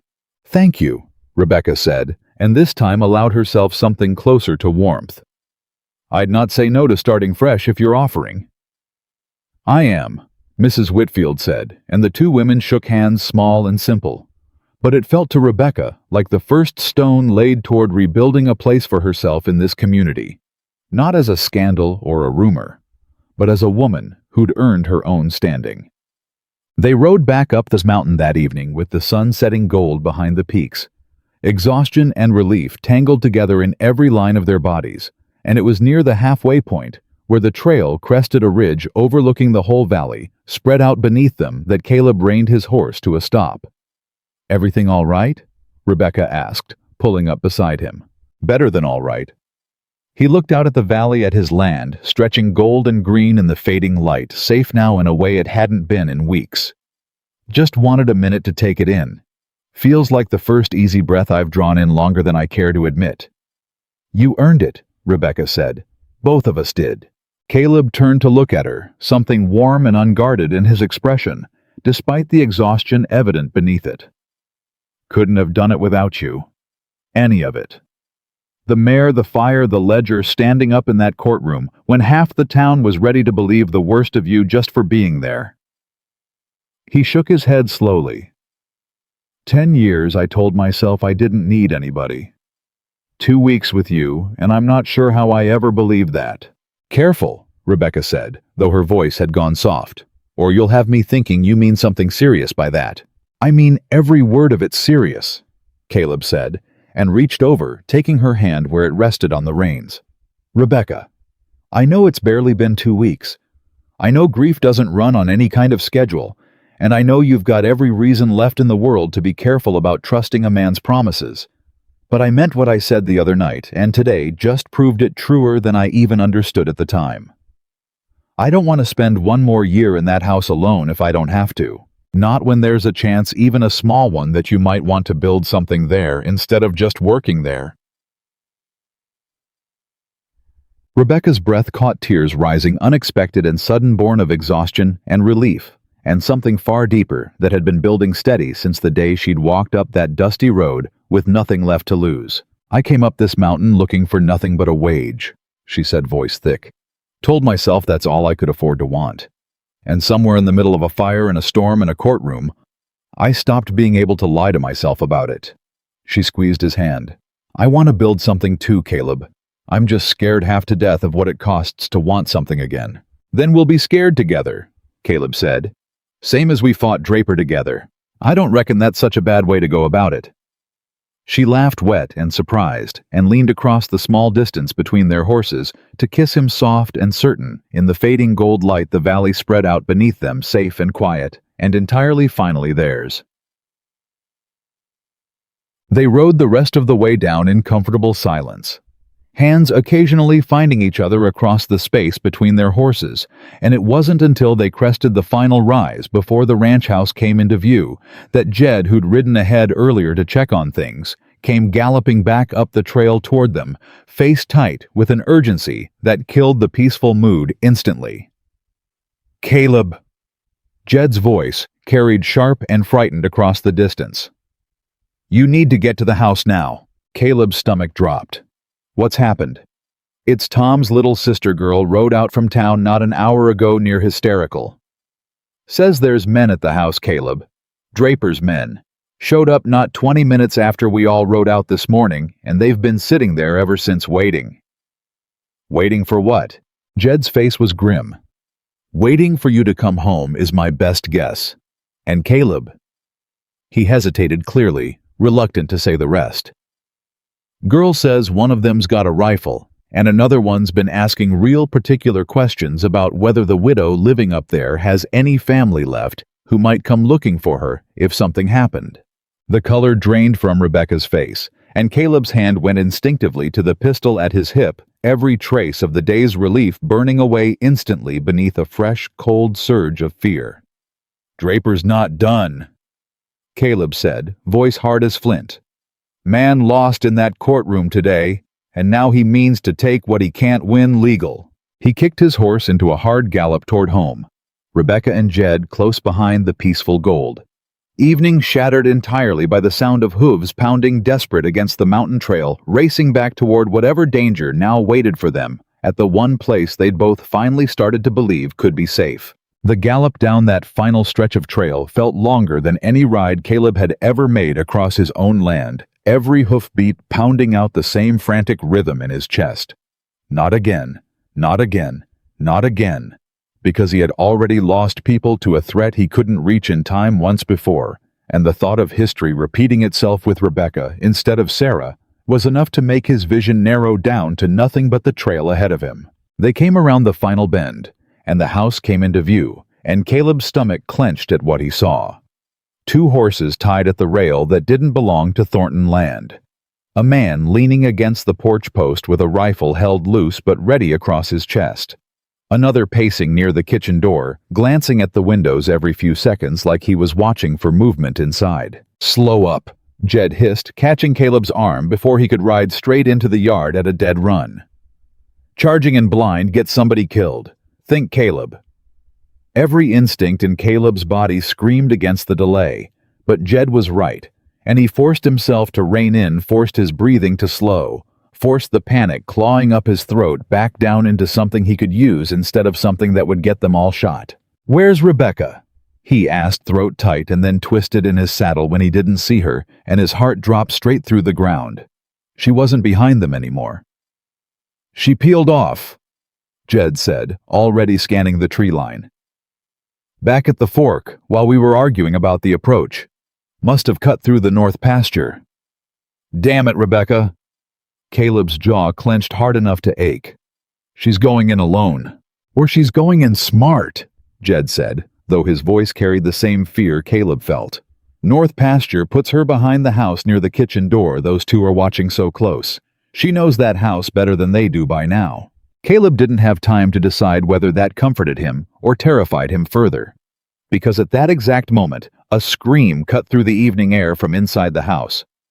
Sharp, brief, cut off fast, and every careful, measured plan he'd been building in his head shattered instantly into something far more primal. He was off his horse and running before Jed could stop him, pistol drawn, cutting through the tree line at a dead sprint toward the sound. What he found bursting through the kitchen door with his weapon raised was not what he expected. Rebecca stood in the middle of the kitchen, breathing hard. A cast iron skillet still gripped in both white-knuckled hands, and on the floor at her feet, lay one of Draper's men, groaning blood running from a gash above his ear, where the skillet had clearly connected with considerable force. "He came through the window," Rebecca said, voice shaking but fierce eyes wide with adrenaline. "Said Draper sent him to make sure I understood what happens to people who testify against powerful men. I hit him before he finished the sentence." Caleb stared at her for one stunned second. The woman he loved standing over an unconscious armed man with nothing but a skillet and sheer nerve, and something in his chest cracked open with a fierce disbelieving pride, even in the middle of the terror still coursing through him. "You're all right," he said, moving to her hands, checking her over frantic despite her clear if shaken wholeness. "I'm all right." She let the skillet drop with a heavy clatter, and her hands finally started shaking properly now that the immediate danger had passed. "There's still one outside, by the porch." "I know. Jed's dealing with him." As if summoned by the words, a shout came from outside Jed's voice, sharp with command, followed by the unmistakable sound of a scuffle boots scraping dirt, a grunt of pain, and then silence. Caleb moved to the door, pistol still ready, and found Jed standing over the second man, who was face down in the dirt with his hands pinned behind him and Jed's knee planted firm in the small of his back. "Fella wasn't expecting company from the barn side," Jed said, breathing hard, but grinning fierce. "Rifles over there unloaded him quick before he got his wits about him." "Draper send you to?" Caleb demanded, striding over, voice low and dangerous. The man on the ground spat dirt and said nothing. "Answer him," Jed said, pressing his knee down harder. "Boss said the widow needed reminding what happens when folks talk too much," the man finally muttered. "Said if Thornton wasn't home to protect her, all the better." Something cold and furious moved through Caleb at those words, the deliberate cruelty of it waiting until he was gone, targeting Rebecca specifically because she was the one who'd stood up in that courtroom and spoken the truth about Miller's Bend. And it took every ounce of control he had not to do something he'd regret to the man lying helpless in his own dirt. "Tie them both," he said instead, voice tight. "We're taking them into town. Sheriff can add attempted assault and breaking and entering to whatever charges the Attorney General's office is already building against Draper." "With pleasure," Jed said grimly. By the time they'd secured both men, loaded them onto their own horses, and ridden the short distance to the small sheriff's post that served the outlying ranches around Whisper Creek, the last light had faded entirely from the sky, and Rebecca had gone quiet, in the particular way people go quiet after adrenaline finally drains out and leaves exhaustion in its place. Sheriff Coombs, a weathered man who'd clearly already heard about the morning's courtroom drama from someone passing through, took one look at the bound men and let out a low whistle. "Draper doesn't waste time, does he?" Coombs said, shaking his head as he processed the two prisoners. "Man loses in court, sends thugs out same afternoon. That's about the surest way to convince a judge and a territorial attorney general that everything said about him today was true." "That's rather my hope," Caleb said grimly. "I'll wire Helena tonight," Coombs said. This on top of what Merriweather's already referring up Draper's looking at more trouble than just a lost boundary dispute now. Assault, conspiracy, likely obstruction once they start digging into how many other folks he's leaned on quiet over the years. He looked at Rebecca with something gentler in his expression. "You did the territory a real service today, ma'am. Standing up like you did. Takes considerable nerve." "Didn't feel much like nerve," Rebecca admitted, voice tired.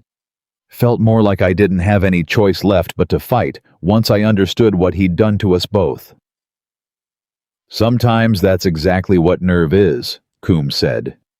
"Doing the thing scared on account of there being nothing else worth doing instead."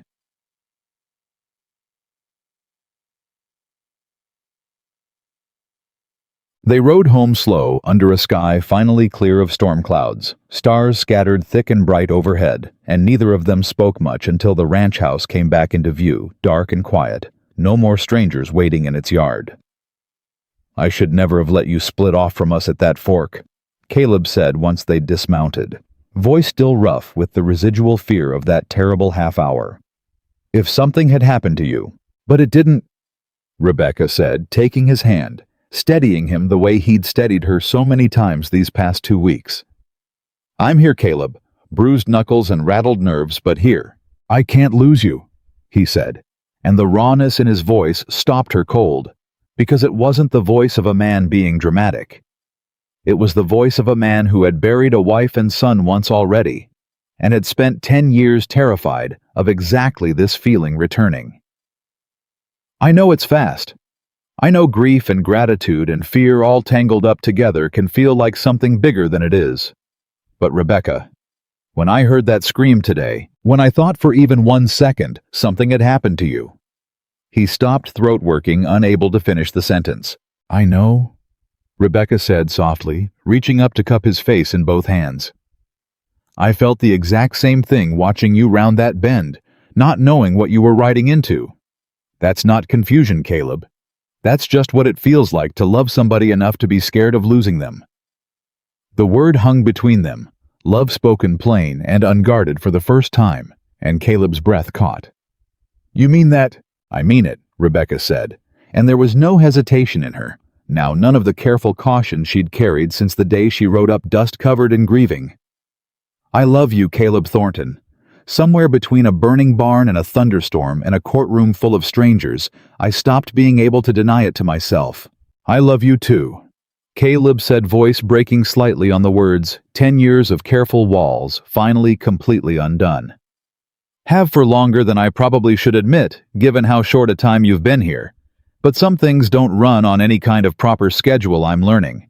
They stood together in the dark yard, foreheads touching both of them, exhausted and shaken, and more certain of something than either had been in years, and for a long moment neither said anything more, simply breathing together in the quiet, letting the fear of the day finally drain away into something steadier. The weeks that followed brought a different kind of storm, not weather this time, but consequence, rolling through the territory in slow, inexorable waves as the machinery of law finally caught up with Hollis Draper. The Attorney General's investigators arrived within the fortnight, thorough and unhurried, working through the ledger page by page, tracking down every name on that damning list. And what they found made even Judge Merriweather's initial suspicions look modest by comparison. 19 farms across 3 counties, all foreclosed under circumstances eerily similar to Rebecca's debts, called due without notice, timed to strike when families were most vulnerable. Widows and struggling farmers alike, stripped of land they'd spent years building. Draper's arrest came on a gray Tuesday morning, quiet and almost anticlimactic. After everything that had led to it, no dramatic standoff, no final confrontation, just 2 territorial marshals arriving at his fine house in town and escorting him out in irons. While what remained of Whisper Creek's polite society watched from behind curtains, careful not to be seen gawking too openly at a man who'd once held so much power over so many of their lives. "Trial won't be for months yet," Coombs told Caleb, riding out personally to deliver the news. "Man's got money enough to drag it out slow. But he's not getting bail, not with witness tampering added to the charges after what he tried at your place. He'll sit in a Helena jail cell the whole while, which I imagine suits most folks around here just fine." "What happens to the farms he took?" Rebecca asked. "The ones on that list." "That's the part I figured you'd care most about, ma'am." Coombs' weathered face softened slightly. "Territorial courts ordering restitution where possible. Land that hasn't been resold gets returned outright. Land that has, well, that's messier. But the families are owed compensation regardless, and the Attorney General's office seems determined to see it through." He paused. "Your farm's on that first list, if you're wondering. Draper's bank never resold it, on account of everything happening so fast after your husband's death. Deed's yours again, free and clear, soon as the paperwork clears." Rebecca went very still, the news landing somewhere she hadn't expected it to land, and Caleb watched her carefully, uncertain what expression might cross her face at the news that the farm she'd buried along with her husband was in some technical sense hers again. "I don't want it," she said finally, quiet but certain. "Rebecca, I mean it, Caleb." She turned to him, something settled and clear in her eyes. "That farm was 6 years of trying to fix something in Thomas that couldn't be fixed, 6 years of a life that ended the day the bank took it. I don't want to go back to that. I want—" She stopped, searching for words. "I want to build something new instead. Something that's ours, not something I'm just returning to because the law says I'm owed it. You could sell it. Caleb offered. Use the money however you see fit. That, Rebecca said, something almost like a smile breaking through, I could manage. Summer eased toward autumn with a gentleness that felt to both of them like the land itself exhaling after weeks of storm and fire and fear.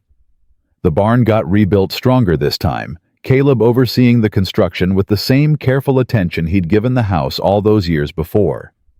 Except this time, the work carried none of the old grief in it, only purpose, only the particular satisfaction of building something meant to last alongside someone he intended to share it with. Rebecca's presence in the house had stopped feeling weeks back like something temporary. Her things had settled into the rooms without either of them making a formal decision about it. A shawl draped over a chair that had sat empty for a decade. Her herbs drying in the kitchen window. Small changes that added up slowly and without fanfare into something that looked unmistakably like a home being rebuilt from the inside out. It was Jed of all people who finally said out loud what both of them had been circling for weeks. "You gonna marry that woman?" Jed said one evening, watching Caleb work a length of fence with more distraction than usual, eyes drifting repeatedly toward the house, where Rebecca could be seen through the window. "Or are you going to keep mooning after her like a schoolboy till she gets tired of waiting and finds herself a man with better sense?" "Mind your business, Jed." "Been minding your business 15 years on account of you not doing a fine job of it yourself most of that time." Jed leaned against the fence post, unbothered by Caleb's glare. "Man doesn't run into a burning barn, doesn't fight a crooked banker in open court, doesn't near lose his mind, hearing a scream from his own kitchen over a woman he's not planning to marry." Caleb set down his tools and for a long moment said nothing. Staring out at the ranch spread gold and green under the late summer sun, the rebuilt barn, the healthy herd grazing easy on the ridge, the house with smoke curling steady from its chimney and lamplight glowing warm in its windows. Come evening, no longer empty, no longer just a testament to 10 years of a man burying himself in work instead of feeling anything at all. "I've been thinking on it," he admitted finally. "Just been trying to find the right way to ask. Feels like it ought to be something more than just words on an ordinary evening." "Feels to me," Jed said, "like a woman who fought a crooked banker with nothing but a skillet and her own nerve isn't much interested in fancy speeches. Reckon she just wants the truth said plain." Caleb thought about that for a long while after Jed had wandered off toward the bunkhouse and found turning it over that his old friend was probably right. He asked her on an ordinary evening after all 3 days later on the same porch where they'd first admitted what was growing between them, coffee cups in hand, the mountains going purple and gold in the sunset, the way they always did this time of year. "Rebecca, I've been turning something over, and I don't much see the sense in waiting to say it proper." She looked at him, something curious and warm in her expression, setting her coffee cup aside. "Go on then. 10 years I built this place thinking it was enough on its own land cattle, a roof over my head. Took me a decade to understand that none of it meant a thing without somebody to share it with, and I spent that whole decade too scared to let anybody close enough to prove it." He reached into his coat pocket, hands not quite steady, and produced a small ring, simple, unadorned. Nothing fancy, the kind of ring a working rancher might have commissioned quiet from a Whisper Creek jeweler over the past few weeks without anyone catching on. "I don't want to spend one more season building this place up alone, Rebecca. I want to build it with you. All of it, the ranch, whatever comes after, whatever this life turns out to hold. I want it to be ours, not just mine with you standing nearby." Rebecca's eyes filled, and for a moment she couldn't speak at all, hand pressed to her mouth, 10 years and 6 years of separate griefs finally converging into something that looked unmistakably like the beginning of real happiness. "Caleb Thornton." She managed finally, voice thick. "Are you asking me to marry you?" "I am," he said. "Though I'll admit I've never done this before, and I'm not entirely certain I'm doing it right." "You're doing it exactly right," Rebecca said, laughing through tears now, and didn't wait for him to say anything further before she was in his arms, answering the only way that mattered. "Yes. Yes, Caleb, of course, yes." He slid the ring onto her finger with hands that shook slightly, and when he kissed her afterward, it carried none of the careful hesitation of their first kiss weeks before. Only certainty. Only the particular unguarded joy of two people who had each spent years believing happiness like this belonged to other people, not to them, and had finally, against every hardened expectation, been proven wrong. Word of the engagement spread through Whisper Creek fast the way word always did in a town that size, but this time the talk carried none of the old cruelty.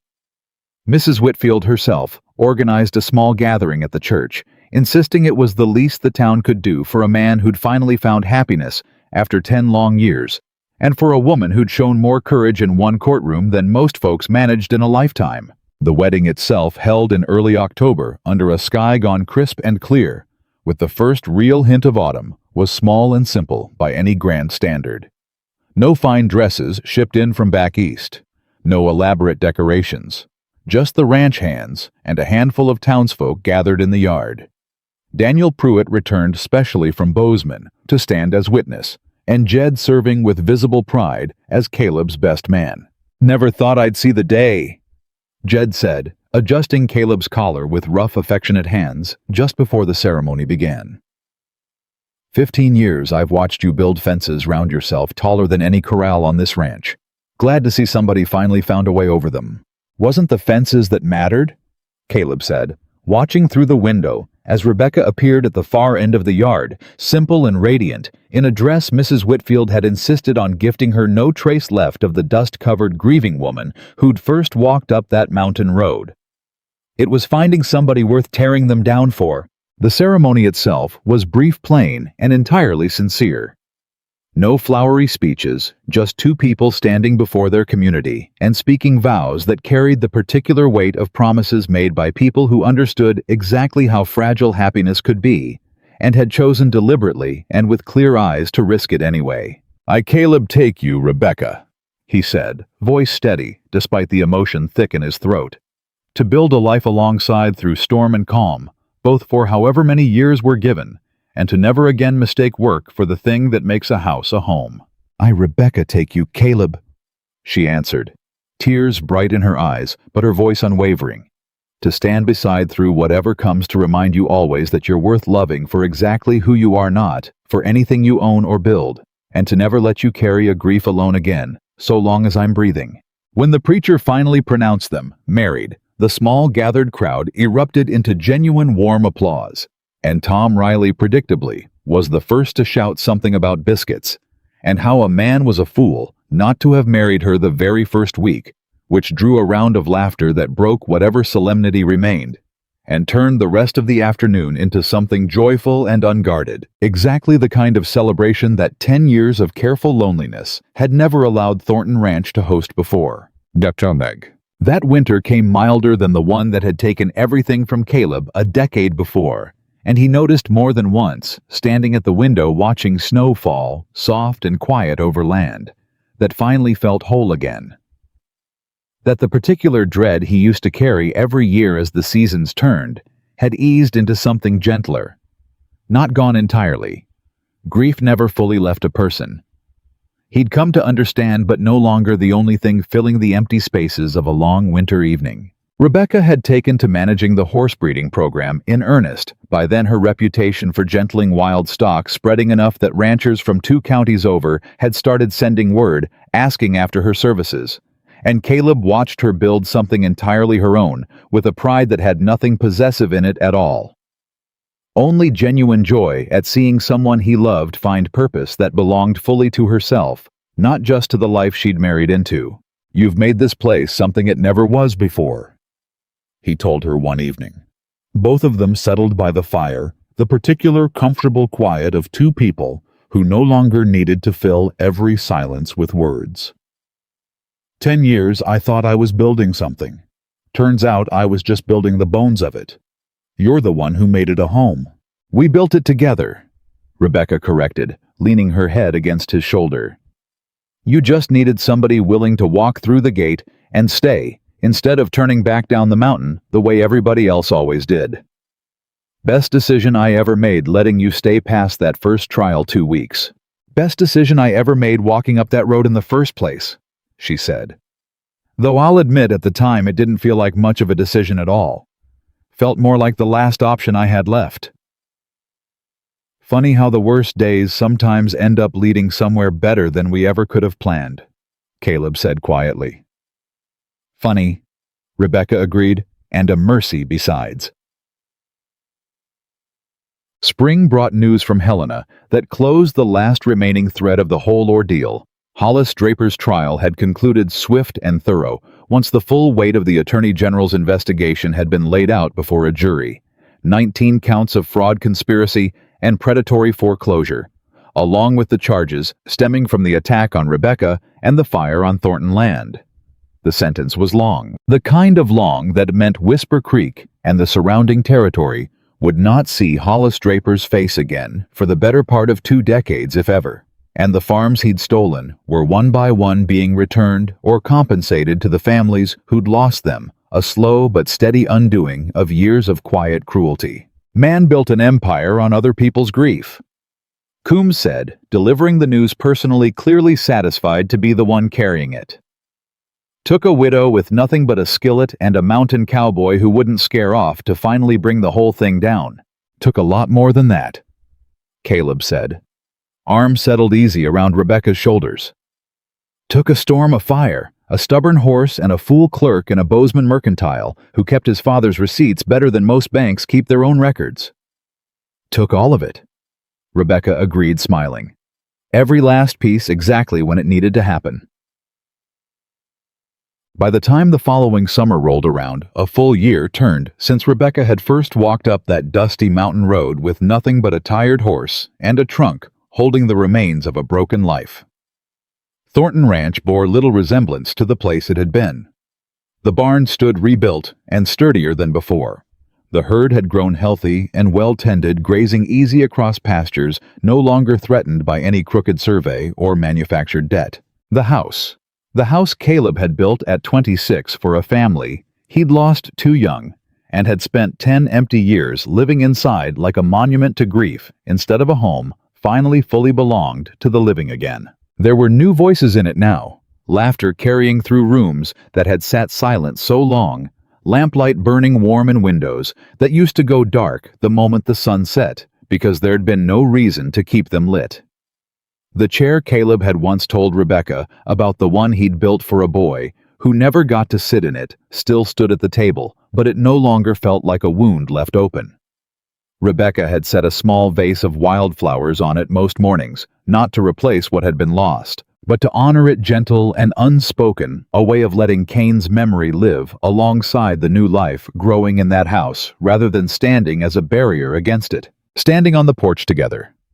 One golden evening, watching the sun drop behind the ridge, the way it had that very first day, Rebecca arrived dust-covered and desperate and asking for nothing but honest work. Caleb found himself thinking back on everything that had led them here. The fire, the storm, the courtroom, the terror of that scream cutting through the evening air. All of it woven together into something that had, against every hardened expectation either of them carried up that mountain, become a life worth living fully rather than merely surviving.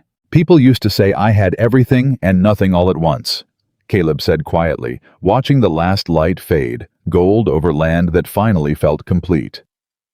Land, cattle, money enough to buy whatever I wanted, and not a single soul in this world who really knew me underneath all of it.